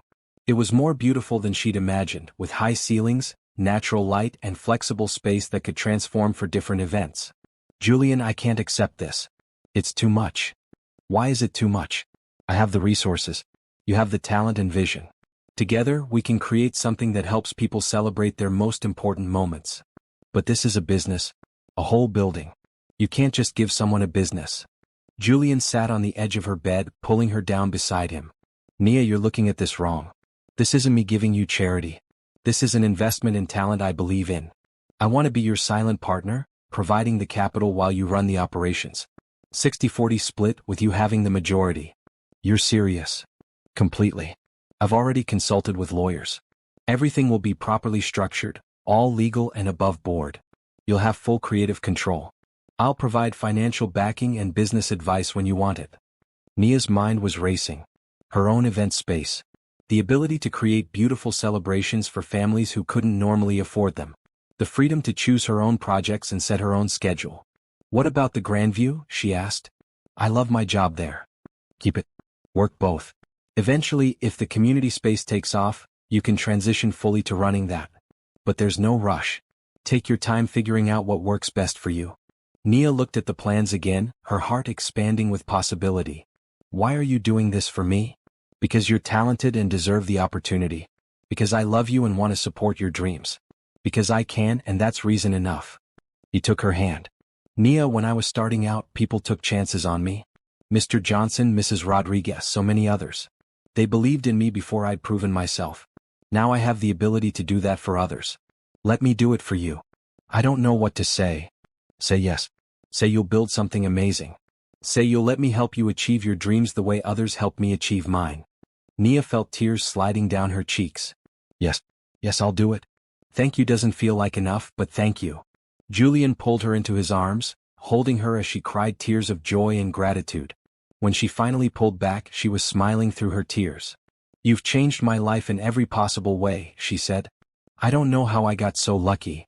I'm the lucky one. You slapped sense into me, remember? They both laughed, and Nia kissed him with all the love and gratitude she felt. This man had given her so much. Career opportunities, support for her mother, and now her own business. But more than any material gift, he'd given her confidence in herself and hope for the future. The next few weeks were busy as Nia balanced her work at the Grandview with planning for her new community event space. She chose the name Grace Events, after her grandmother. Julian's contractors transformed the empty building into something beautiful, keeping Nia involved in every design decision. What do you think about these light fixtures? The contractor would ask, showing her samples. Perfect. They're elegant but not pretentious, Nia would respond, her vision for the space becoming reality. One Saturday, Julian took Nia to meet his business mentor, an elderly man named George Patterson who'd advised Julian since the early days. They had lunch at an exclusive club downtown, and Nia felt intimidated by the wealth on display. But George was warm and welcoming, treating Nia like she belonged. Julian tells me you're opening your own event space, George said over lunch. That's ambitious. I like ambitious. Thank you, sir. I'm a bit nervous about it. Nervous is good. Means you care. But Julian doesn't back bad ideas. If he believes in you, that's enough for me. George turned to Julian. You're different lately, son. Lighter. I'm guessing that has something to do with this lovely woman. Julian smiled, reaching for Nia's hand under the table. Everything to do with her, actually. Good. You've been too focused on business for too long. Success means nothing if you're alone.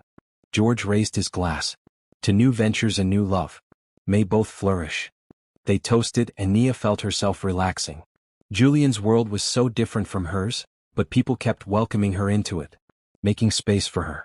Accepting her not because of what she could offer them but because Julian loved her. That evening, as Julian dropped her off at home, Nia turned to him seriously. Can I ask you something? Always. Do you ever worry that things are moving too fast between us?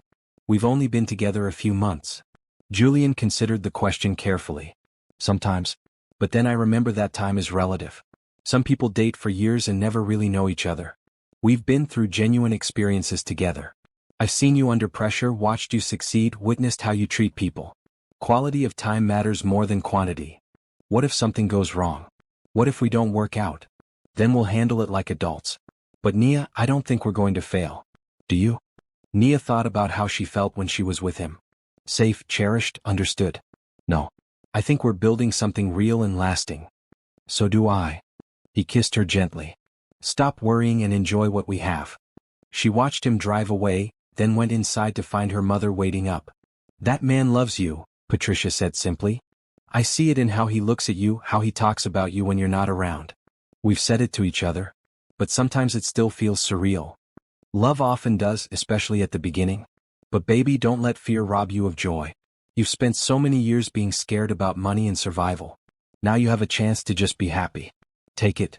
Nia hugged her mother, grateful for her wisdom. I'm trying, Mama. Some days I worry I'm going to wake up and this will all be a dream. It's not a dream. It's your life. The life you've earned through hard work and good character.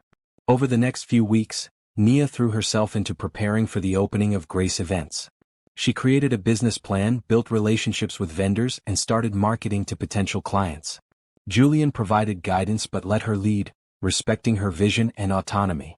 The grand opening was set for a Saturday in late spring. Nia invited her mother, Tasha, Rochelle, Julian's sister Ivy, and several others who'd supported her journey. She also invited families from the community, offering them free or discounted rates for their future events. The space looked incredible.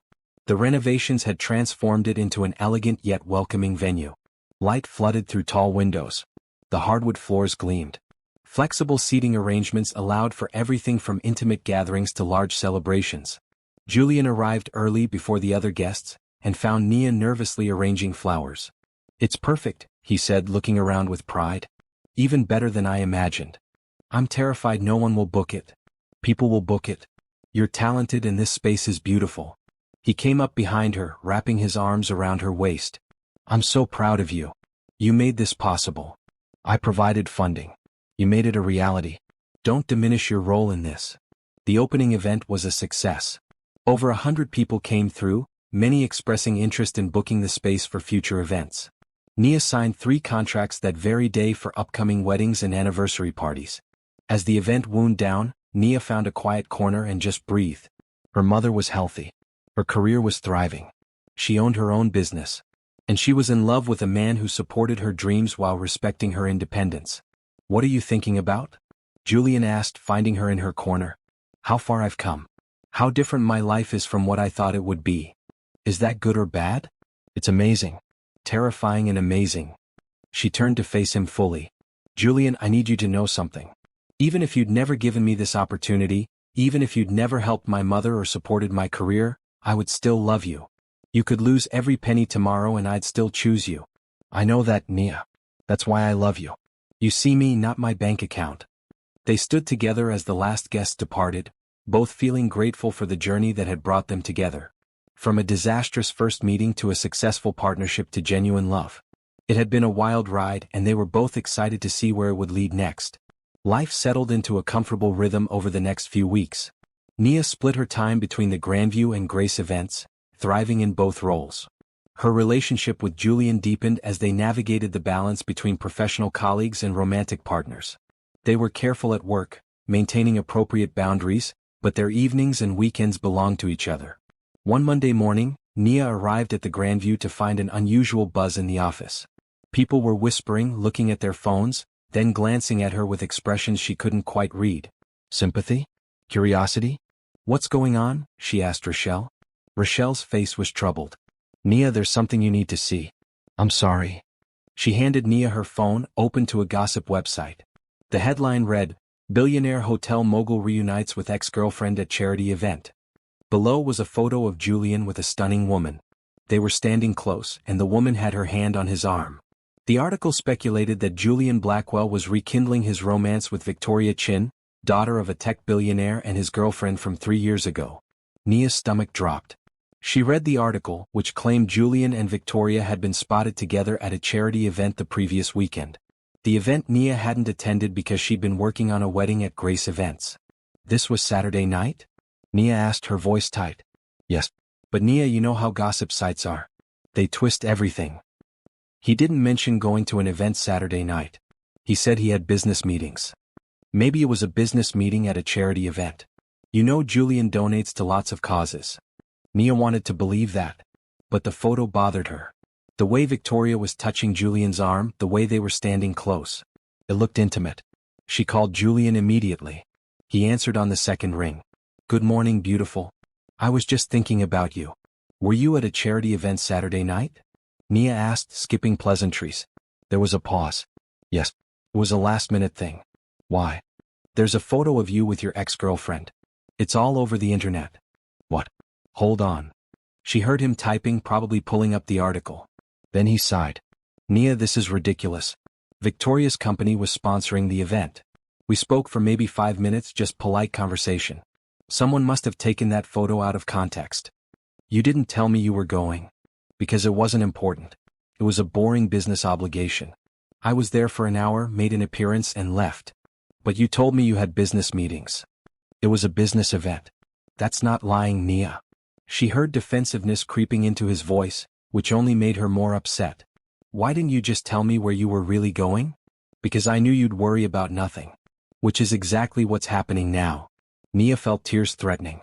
So it's my fault for being concerned that my boyfriend was photographed with his ex-girlfriend and didn't tell me about it? That's not what I'm saying. Nia, please. Don't let a gossip website create problems between us. I need to go. I have a meeting. She hung up before he could respond, immediately feeling guilty but too hurt to call back. The rest of the day was miserable. Nia tried to focus on work but kept seeing that photo in her mind.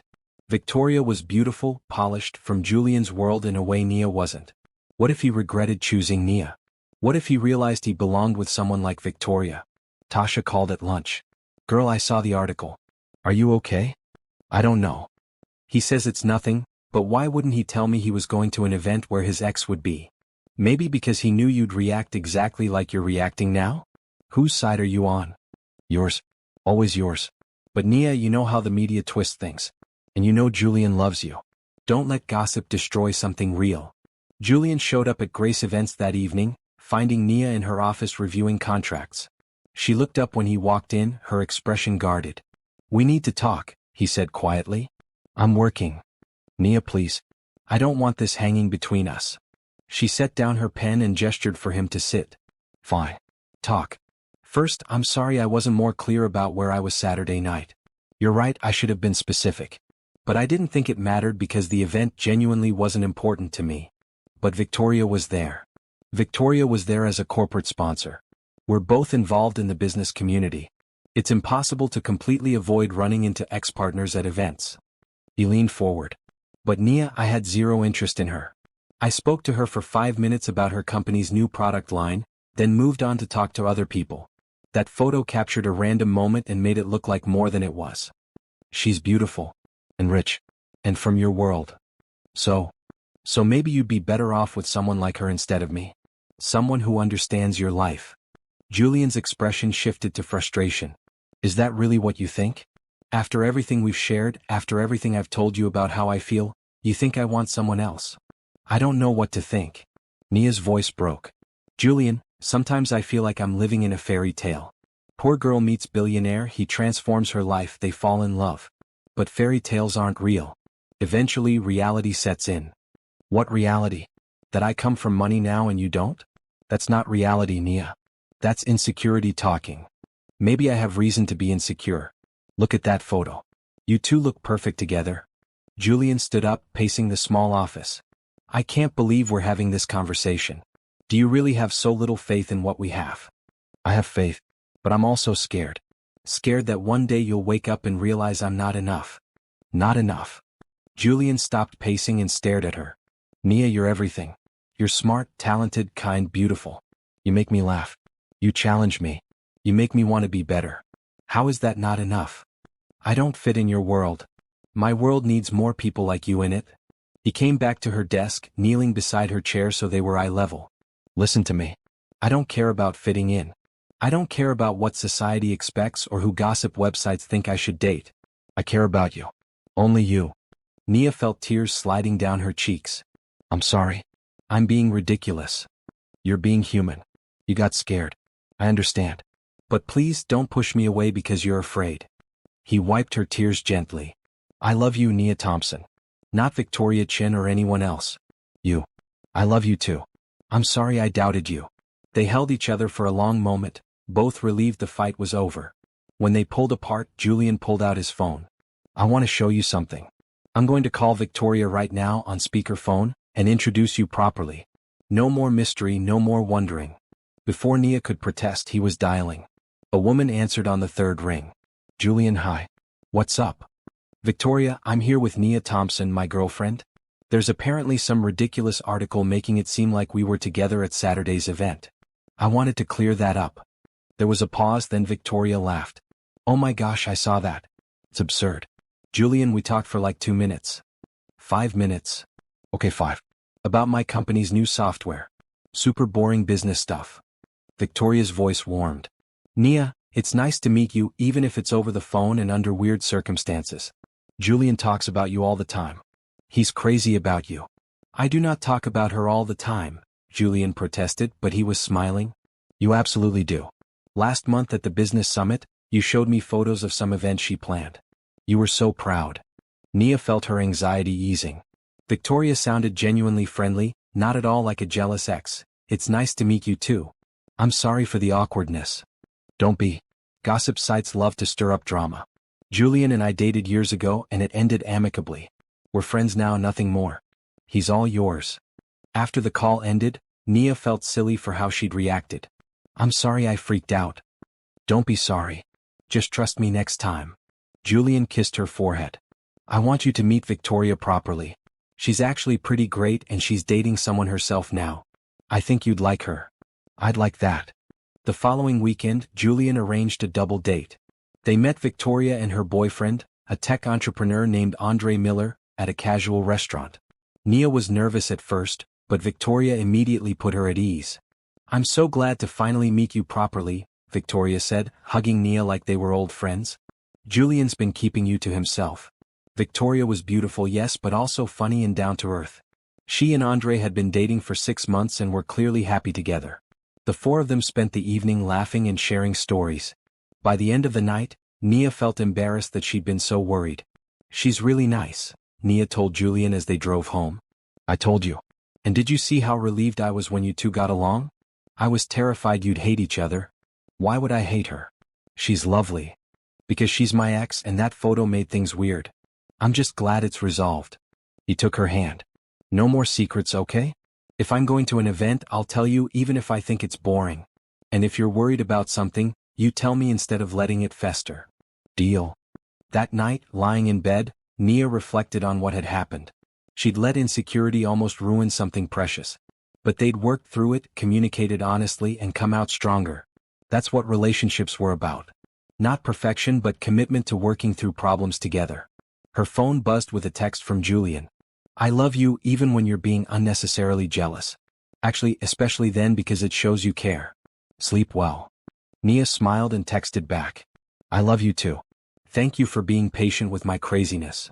Your craziness is one of your best qualities. Good night, beautiful. As she drifted off to sleep, Nia felt grateful. Not just for Julian but for the lesson she'd learned. Trust was the foundation of love. Without it, even the strongest relationship could crumble. She needed to trust not just Julian but herself. Trust that she was enough exactly as she was. The next day, Julian surprised Nia by taking her to a jewelry store. What are we doing here? She asked, confused. I want to make something clear to the world. And to you. He led her inside where a jeweler greeted them warmly. Nia, I'm not ready to propose yet. We've only been together a few months. But I want you to have something that shows everyone you're mine and I'm yours. He showed her a beautiful necklace, a simple gold chain with a pendant shaped like a heart. Inside the heart were 2 small diamonds. This represents us, Julian explained. 2 stones, separate but together, creating something beautiful. Julian, it's gorgeous. May I? He gestured to put it on her and she nodded. He fastened the clasp behind her neck and she turned to look in the mirror. The necklace sat perfectly, elegant and meaningful. I love it. Thank you. Wear it and remember that you're mine. Not because I own you but because I choose you every single day. Nia touched the pendant, feeling its weight against her skin. It was a promise, a declaration, a reminder that she was loved and cherished. That evening she posted a photo on social media. It was a picture of her and Julian at Grace events, both smiling with Nia wearing her new necklace. The caption read, Building dreams with the person who believes in me most. Grateful for every moment. The photo got hundreds of likes and comments. Friends and family celebrated their relationship. Business associates congratulated them. And somewhere, gossip websites moved on to their next story, because Julian Blackwell's relationship status was no longer a mystery. He was taken. Happily, completely taken. And Nia Thompson was the woman who'd captured his heart with a slap, a smile, and the courage to be exactly who she was. 6 months passed in a blur of happiness and growth. Grace Events thrived, with Nia booking events months in advance. The Grandview continued to use her services for their most important functions. Her reputation in the industry grew, and she was featured in several business magazines as an up-and-coming event coordinator to watch. Julian's business expanded as well, with Blackwell Hotels opening 2 new properties in neighboring states. He traveled more for work, but he always made time for Nia. Video calls when he was away, long weekends together when he was home, constant communication that kept them connected despite busy schedules. If you've been following Nia's journey from that first chaotic day to now, you won't want to miss what happens next. Subscribe so you don't miss the next chapter, and comment below telling me which moment has been your favorite so far. Your support means everything. Their relationship deepened in ways Nia hadn't thought possible. They knew each other's routines, preferences, dreams. They'd met each other's friends and families. They'd navigated disagreements and come out stronger. They'd built a foundation of trust and respect that made Nia feel secure in a way she'd never experienced before. Nia's mother was thriving, back to full-time teaching and loving every minute. She'd even started dating again, a kind widower she'd met through her school. Watching her mother bloom made Nia grateful all over again for Julian's intervention. "Your young man saved my life," Patricia told Nia one evening over dinner. "I'll never forget that." "He's pretty special," Nia agreed.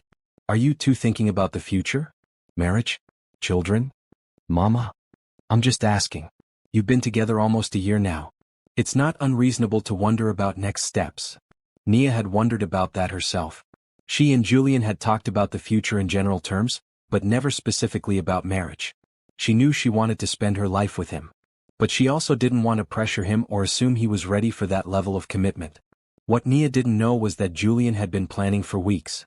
One Saturday in early December, Julian told Nia he wanted to show her something at the Grandview. They'd recently renovated one of the smaller ballrooms, and he claimed he wanted her opinion on the changes. "On a Saturday?" Nia asked, suspicious. "Can't this wait until Monday?" "I'm traveling Monday. Please? It'll only take an hour." Reluctantly, Nia agreed. She dressed casually in dark jeans and a bright red sweater, pulling her hair into a simple ponytail. When Julian picked her up, he was dressed similarly casual, which should have been her first clue something was off. Julian never wore jeans to work-related things. They arrived at the Grandview, and Julian led her through the lobby toward the ballroom in question. "Close your eyes," he said at the door. "Really? We're doing this. Humor me." Nia closed her eyes, letting Julian guide her forward. She heard the ballroom doors open, then Julian's voice close to her ear. "Okay. Open them." Nia opened her eyes and gasped. The ballroom had been transformed into a recreation of the lobby where they'd first met. There was even a coffee cart in the corner, steam rising from a fresh pot. But this version was beautiful, romantic. Fairy lights hung from the ceiling. Soft music played. And scattered throughout the space were enlarged photos from their relationship. The Gala. Grace Events opening. Dinner with friends. Moments captured and displayed like art.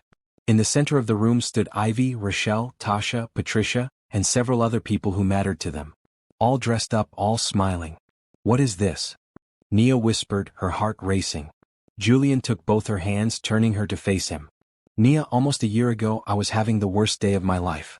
I was angry, exhausted, and I took it out on a stranger who didn't deserve it. That stranger was you." "Julian, let me finish. You could have just accepted my rudeness and walked away. But you didn't. You stood up for yourself. You reminded me that no amount of money or success gives someone the right to treat others poorly. You slapped sense into me, literally." Several people in the room laughed softly. Nia felt tears already forming. "Then you walked into my interview room and I couldn't believe my luck. The woman who'd challenged me was the same woman whose work I'd admired for months. I hired you because you were talented. But I fell in love with you because of who you are." Julian's voice was thick with emotion. "You're kind to everyone from CEOs to janitors. You work harder than anyone I know. You put your family first. You chase your dreams without stepping on others. You make me want to be better." He reached into his pocket and pulled out a small velvet box. Nia's breath caught as he dropped to one knee. "Nia Thompson, I love you more than I thought it was possible to love anyone. You've transformed my life from successful but empty to full and meaningful. You've shown me what partnership really means. And I want to spend the rest of my life making you as happy as you've made me." He opened the box, revealing a stunning ring. A simple band with a single diamond, elegant and perfect. "Will you marry me?" Nia was crying openly now, tears of joy streaming down her face. She looked around the room at the people they loved, all watching with hopeful expressions. She looked at Julian, still on one knee, vulnerable and open. "Yes," she said, her voice breaking. "Yes, of course I'll marry you." Julian stood and slipped the ring onto her finger. It fit perfectly, like it had been made just for her. Which she'd later learn it had been. Julian had worked with a jeweler for weeks to design something unique. They kissed as everyone cheered.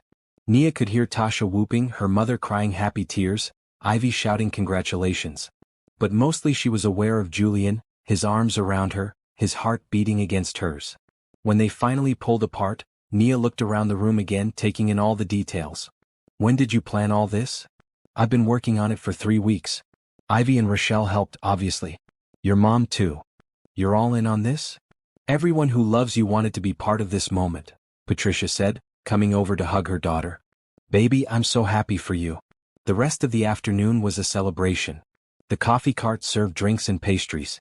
People shared stories about Nia and Julian's relationship. Tasha told embarrassing stories about their college days. Ivy revealed that Julian had practiced his proposal speech on her at least 20 times. "He was so nervous," Ivy said, laughing. "I kept telling him Nia would say yes, but he didn't believe me."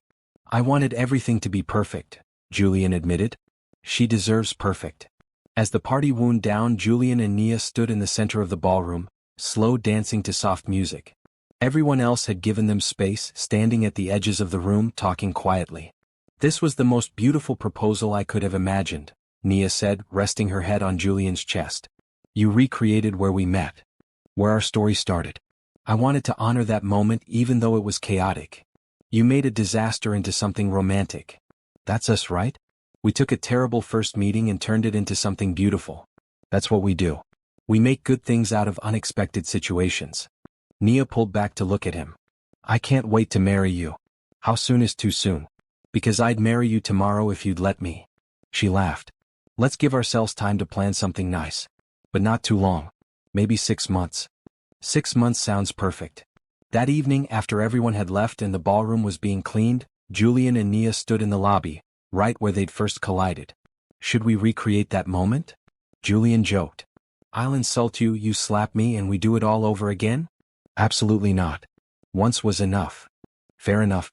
Though I have to admit, that slap was the best thing that ever happened to me. And the hiring you was the best thing that ever happened to me." Nia held up her hand, admiring her ring. "This is really happening. We're getting married." "We are. And it's going to be the wedding of the century because you're planning it." "Actually, I was thinking about asking someone else to plan it. I want to enjoy my own wedding, not stress about logistics." "Smart woman. That's why I love you." They drove back to Nia's apartment, where Patricia was waiting up despite the late hour. She made tea and they sat in the small living room talking about wedding plans until midnight. "I want you involved in everything, Mama," Nia said. "This is your day too. You raised me alone, sacrificed so much. I want you to enjoy every moment. I'm just happy you found someone worthy of you." Patricia squeezed Julian's hand. "You take good care of my girl." "I promise I will. For the rest of my life." Later, as Julian was leaving, he pulled Nia aside. "I have one request for the wedding." "What's that?" "Can we work in a reference to the coffee spilling somehow? Maybe during the toasts? I want people to know how we really met." Nia laughed. "Only if you promise not to act out the slap." "Deal. Though it would be entertaining." "Good night, fiancé." "Good night, future wife." Over the next few weeks, wedding planning consumed Nia's free time. She'd hired a coordinator from Grace Events to handle the logistics, but she still made all the major decisions. The venue would be the Grandview, of course. The date was set for the first Saturday in June. The guest list was growing daily as both Nia and Julian realized how many people they wanted to celebrate with. "This is getting out of hand," Nia said one evening, looking at a list that had reached 300 names. "We were going to keep it small. We both know too many people. Everyone important to us needs to be there." Julian reviewed the list. "Though I admit, 300 isn't exactly intimate." "Your idea or mine?" "Both. We're equally guilty." They compromised, cutting the list to 250. Still large but manageable. The Grandview's grand ballroom could easily accommodate that many guests. Nia chose a simple white dress, elegant and timeless. Nothing too elaborate or fussy. Just beautiful. Her mother cried when she tried it on. You look like a princess, Patricia whispered. I feel like one. How is this my life? Julian's ring arrived a week later, a simple gold band that matched Nia's engagement ring. She'd had it engraved on the inside, "Best slap ever." Julian laughed until he cried when he saw it. I'm wearing this forever, he declared. Best inside joke in history. As winter turned to spring and their wedding date approached, Nia felt nothing but excitement. No cold feet, no doubts. Just certainty that she was marrying the right person at the right time. One evening in May, a month before the wedding, Julian took Nia to dinner at their favorite casual restaurant. Over burgers and fries, he brought up something that had been on his mind. I want to do something at the wedding, he said. I want to announce a new foundation. A foundation? The Thompson-Blackwell Foundation for Community Events. A non-profit that will provide free event planning services for families who can't afford them. Weddings, anniversary parties, quinceañeras, bar mitzvahs. All the celebrations that matter but that some families have to skip because of cost. Nia felt tears forming. Julian, that's beautiful. I'm seeding it with $10 million. Grace Events will partner with it, providing space and services. But I want you to run it, set the vision, decide how we help people. He took her hand. We've both been given so much. This is a way to give back, to help others celebrate their joy the way we get to celebrate ours. I love it. And I love you. We'll announce it at the wedding. Let our celebration be the launch of something that helps countless other celebrations happen. That night, Nia lay awake thinking about how far she'd come. A year ago she'd been desperate and scared. Now she was successful, loved, and about to marry a man who shared her values and dreams. She was planning a wedding that would launch a foundation to help others. Felt like a fairy tale. But it was real. It was her life. And she'd earned every bit of it through hard work, integrity, and the courage to slap sense into a rude businessman when he needed it most. Sometimes the best things really did come from the most unexpected places. The morning of Nia's wedding dawned clear and perfect. Bright sunshine streamed through the windows of the hotel suite where Nia was getting ready with her mother, Tasha, Ivy, and Rochelle. The room was full of laughter, champagne, and the excitement of a day that had been months in the making. Hold still, Tasha said, carefully pinning flowers into Nia's hair. You're bouncing like a 5-year-old. I'm getting married today. I'm allowed to bounce. You're glowing, Patricia said, touching her daughter's face gently. I've never seen you look happier. Nia studied herself in the mirror. Her wedding dress fit perfectly, hugging her curves before flowing into a simple train. Her hair was styled in soft curls with small white flowers woven throughout. Her makeup was natural but polished. She wore the necklace Julian had given her 6 months ago, plus her grandmother's pearl earrings that her mother had saved for this day. I feel happy, Mama. Happier than I ever thought possible. There was a knock at the door and Rochelle answered it. A hotel employee stood there with an envelope. For the bride, from Mr. Blackwell. Nia opened the envelope with shaking hands. Inside was a handwritten letter. My dearest Nia, by the time you read this, we're just hours away from becoming husband and wife. I wanted to take a moment to tell you what this day means to me. A year ago, I was a successful man who felt empty inside. I had everything money could buy but nothing that really mattered. Then you walked into my life, literally crashed into it and woke me up. You reminded me what it feels like to connect with someone real. To be challenged. To be loved for who I am rather than what I have. Today isn't just about our wedding. It's about the life we're choosing to build together. A life of partnership, respect, and shared dreams. A life where we lift each other up and face challenges as a team. A life full of love and laughter and the occasional dramatic slap when I get too full of myself. I promise to be worthy of your love. I promise to support your dreams as fiercely as you support mine. I promise to make you laugh every day and hold you when you cry. I promise to be your partner in all things for all our days. Thank you for saying yes to me. Thank you for seeing past my mistakes to the man I'm still becoming. Thank you for loving me. I'll see you at the altar. Forever yours, Julian. Nia was crying by the end, carefully dabbing her eyes so she wouldn't ruin her makeup. What does it say? Tasha demanded. That I'm marrying the most wonderful man in the world, Nia managed through tears. An hour later, Nia stood at the entrance to the Grandview's grand ballroom, her arm linked through her mother's. Patricia would be walking her down the aisle, a choice that had made her mother cry happy tears when Nia had asked. You ready, baby? Patricia whispered. So ready. The doors opened and Nia saw the ballroom transformed into something magical. White and gold everywhere, flowers lining the aisle, fairy lights twinkling overhead. And at the end of the aisle stood Julian, looking devastatingly handsome in his tuxedo. But it was his face that made Nia's heart soar. He was crying openly, not even trying to hide it. When he saw her, his face lit up with such pure joy that everyone in the room could feel it. Nia walked down the aisle slowly, taking in every detail. Their friends and family filled the seats, all smiling. Ivy stood up front as Julian's best woman, beaming at Nia. Tasha was on Nia's side, already crying. When Nia reached the altar, Patricia hugged her tightly before placing Nia's hand in Julian's. "Take care of each other," Patricia whispered to them both. "We will," they said together. The ceremony was beautiful and personal. They'd written their own vows, and when it was time to speak, Julian went first. "Nia, I promise to love you on good days and bad days. When you're confident and when you're doubting yourself. When you slap me and when you kiss me." That got a laugh from the guests. "I promise to be your biggest supporter and your most honest critic. I promise to grow with you as we build our life together. I promise to remember where we came from and honor the journey that brought us here. And I promise to never, ever take you for granted." Nia took a shaky breath before starting her own vows. "Julian, a year ago I was lost. I was struggling and scared and convinced my life would never get better. Then I met you in the most chaotic way possible and everything changed.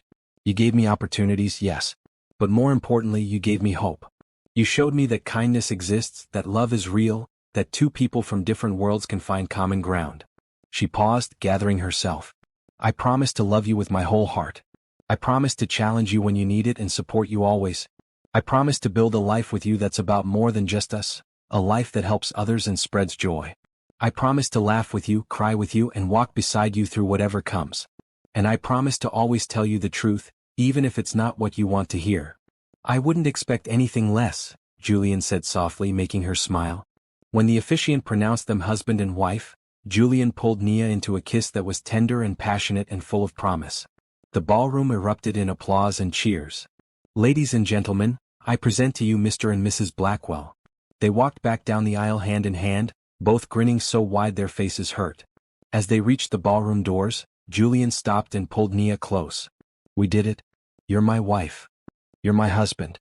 How does it feel?" "Like everything just fell into place. Like this is what I was always meant to do." He kissed her again. "Ready for the reception?" "Ready for everything." The reception was a perfect blend of elegance and joy. Dinner was delicious, the speeches were heartfelt and funny, and the dancing went late into the night. During dinner, Julian stood to make an announcement. "Nia and I wanted to share something with you all tonight. In honor of our marriage and the community that supported both of us on our journeys, we're launching the Thompson Blackwell Foundation for Community Events." He explained the foundation's mission while Nia watched the guest reactions. People were nodding, smiling, some getting emotional. When Julian finished, the room erupted in applause. "This is what our marriage will be about," Julian continued. "Not just building a life together but using our blessings to bless others. Thank you all for being part of this day and this mission." Later, during the parent dance, Patricia held Nia close and whispered, "Your grandmother would be so proud of you. You've built a life of purpose and love. That's all she ever wanted for you. I wish she could be here to see this. She sees it, baby. And she's smiling." The highlight of the evening came during the toasts. Ivy stood up, champagne glass in hand, with a mischievous expression. "I'm going to tell you all how these two really met, because the story is too good not to share." She proceeded to recount the coffee spilling incident and the double slap in hilarious detail. The room was roaring with laughter by the time she finished. "So let this be a lesson to all of you. Sometimes love starts with assault. I'm kidding. Don't hit people. Unless they're my brother and they're being insufferable." Julian stood up to respond. "It's true. My wife attacked me twice before agreeing to work for me. I was concerned at first, but then I realized she was just passionate. Passionate about standing up for herself, passionate about her work, passionate about helping others. That passion is what I fell in love with." He raised his glass. "To Nia, the woman who quite literally knocked sense into me. Thank you for seeing past my worst moment to the person I wanted to become. I love you more than words can express." "To Nia," everyone chorused. As the evening wound down and guests started to leave, Nia and Julian stood at the ballroom entrance, thanking everyone for coming. Person after person told them how beautiful the wedding was, how perfect they were together, how inspired they were by the foundation announcement. Mr. Johnson, Julian's first investor, hugged them both. "You two are proof that good things happen to good people. Keep making the world better." Mrs. Rodriguez from the cafe brought them a care package of her homemade pastries. For your honeymoon. Every marriage needs good food and love. You have both. Finally, it was just immediate family left. Patricia hugged her new son-in-law. Thank you for loving my daughter and for giving her the life she deserves. Thank you for raising a woman worth loving, Julian replied. Ivy hugged Nia tightly. Welcome to the family officially. We're going to have so much fun together. I'm counting on it. As the last family members left and hotel staff began cleanup, Julian took Nia's hand and led her back into the ballroom. They stood in the center of the room, surrounded by the remnants of their celebration, and just breathed. We're married, Nia said, still in awe. We are. How does it feel? Right. Like this is exactly where I'm supposed to be. She looked around at the beautiful space. A year ago, I walked into this hotel desperate for a job. Now I'm standing here as your wife, co-founder of a charitable foundation, successful in my career.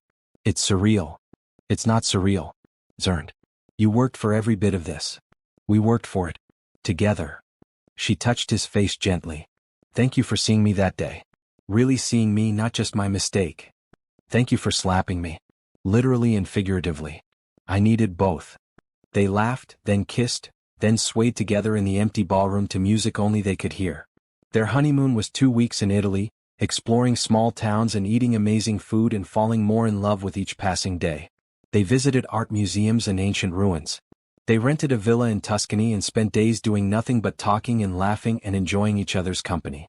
I could stay here forever, Nia said one evening watching the sunset from their villa's terrace. We could. But we have work to do back home. A foundation to run, events to plan, lives to change. You're right. But maybe we can come back here for our anniversary. Every anniversary. This can be our place. When they returned home, real life resumed but with a new depth and meaning. Nia and Julian split their time between the Grandview, Grace events, and now the Thompson Blackwell Foundation. They hired staff, developed programs, and began reaching out to communities that needed their services.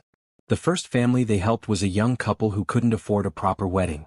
Nia coordinated everything, using Grace event space and pulling in favors from vendors. The resulting celebration was intimate and beautiful, and the couple's gratitude moved Nia to tears. This is what it's all about, she told Julian that night. Helping people celebrate love and life regardless of their bank account. You're changing lives, Nia. One event at a time. 6 months after the wedding, Nia discovered she was pregnant. She told Julian over breakfast on a random Tuesday, just blurting it out without ceremony. I'm pregnant. We're having a baby. Julian dropped his coffee cup. Literally dropped it, coffee spilling across the table. They both stared at the spreading puddle, then at each other, then burst out laughing. Coffee everywhere, Julian managed between laughs. Just like how we met. It's a sign. We're coming full circle. They spent that day celebrating, calling family and friends, already making plans for the future. A nursery in their new home. Flexible work schedules to prioritize family. Dreams of teaching their child the values that had brought them together. Are you scared? Nia asked Julian that night. Terrified, but also excited. We're going to be good parents. How do you know? Because we know what matters. Love, respect, kindness, hard work. We'll teach those things by living them. Their daughter was born 9 months later on a sunny morning in June. They named her Grace, after Nia's grandmother and the business that had represented a new beginning. Baby Grace was perfect, with Julian's gray eyes and Nia's dark skin and a temperament that was already showing signs of being stubborn and determined. Exactly like her mother. She's going to be a handful, Julian said, cradling his daughter. Just like you. Good. The world needs more women who aren't afraid to stand up for themselves. Epilogue. 5 years later, Nia stood in the grand ballroom of the Grandview Hotel, watching preparations for the annual charity gala. This year's event was even bigger than the first, with projected donations exceeding $10 million. The Thompson Blackwell Foundation had helped coordinate over 500 community events in the past 5 years, changing countless lives. Grace events had expanded, opening a second location across town. The Grandview had won multiple industry awards, with Nia's work as senior event coordinator frequently cited as a key factor in their success. But the biggest change was personal. Nia and Julian had built a life that was rich in all the ways that mattered. They had 3-year-old Grace, who was already showing artistic talent. They had strong relationships with family and friends. They had work that fulfilled them and helped others. They had love that had deepened with time and challenge. Mama, look at this. Grace ran up, showing Nia a drawing she'd made. It was abstract, just like the artwork at the hospital years ago, swirls of color that somehow conveyed joy. It's beautiful, baby. Should we hang it at the gala? Yes. Next to the other kids' art. Julian appeared, scooping Grace up with one arm and wrapping the other around Nia. My two favorite people. What are we talking about? Grace wants to contribute to the children's art display. Of course she does. She's her mother's daughter. He kissed Nia softly. Have I told you lately how proud I am of you? You tell me every day. Good. I'll keep saying it. That night, after the gala had ended successfully and Grace was asleep, Nia and Julian stood in their home office looking at photos from the past 5 years. Their wedding. Grace's birth. Foundation events. Business milestones. Vacations and ordinary days and everything in between. Remember when we met? Nia asked, leaning against Julian. How could I forget? You assaulted me. You deserved it. I did. Best slap I ever received. He turned to face her. Nia, thank you. For what? For seeing past my worst behavior to the man I could become. For taking a chance on me. For building this incredible life with me. For giving me grace. For everything. Thank you for giving me a chance that day. For seeing my potential. For loving me so completely. For being the partner I needed. She kissed him. For being you. They stood together in the quiet of their home, surrounded by evidence of the life they'd built. A life that had started with chaos and coffee and a well-deserved slap. A life that had grown into something beautiful and meaningful. A life full of love, purpose, and endless possibility. Should we tell her the whole story? Julian asked. When Grace is older. About how we really met. Absolutely. It's too good not to share. Though we might want to emphasize the don't hit people part. Agreed. But also this stand up for yourself part. That's important too. Our daughter will do both, I'm sure. She's stubborn like her parents. God help us. They laughed, then turned off the lights and headed to bed, ready for whatever tomorrow would bring. Because they'd learned that life was full of surprises, both good and challenging. But as long as they faced it together, with kindness and love leading the way, they could handle anything. Sometimes the worst moments led to the best outcomes. Sometimes a mistake was actually a blessing in disguise. Sometimes the person you thought was your problem turned out to be your solution. And sometimes, just sometimes, love started with a slap and ended with happily ever after.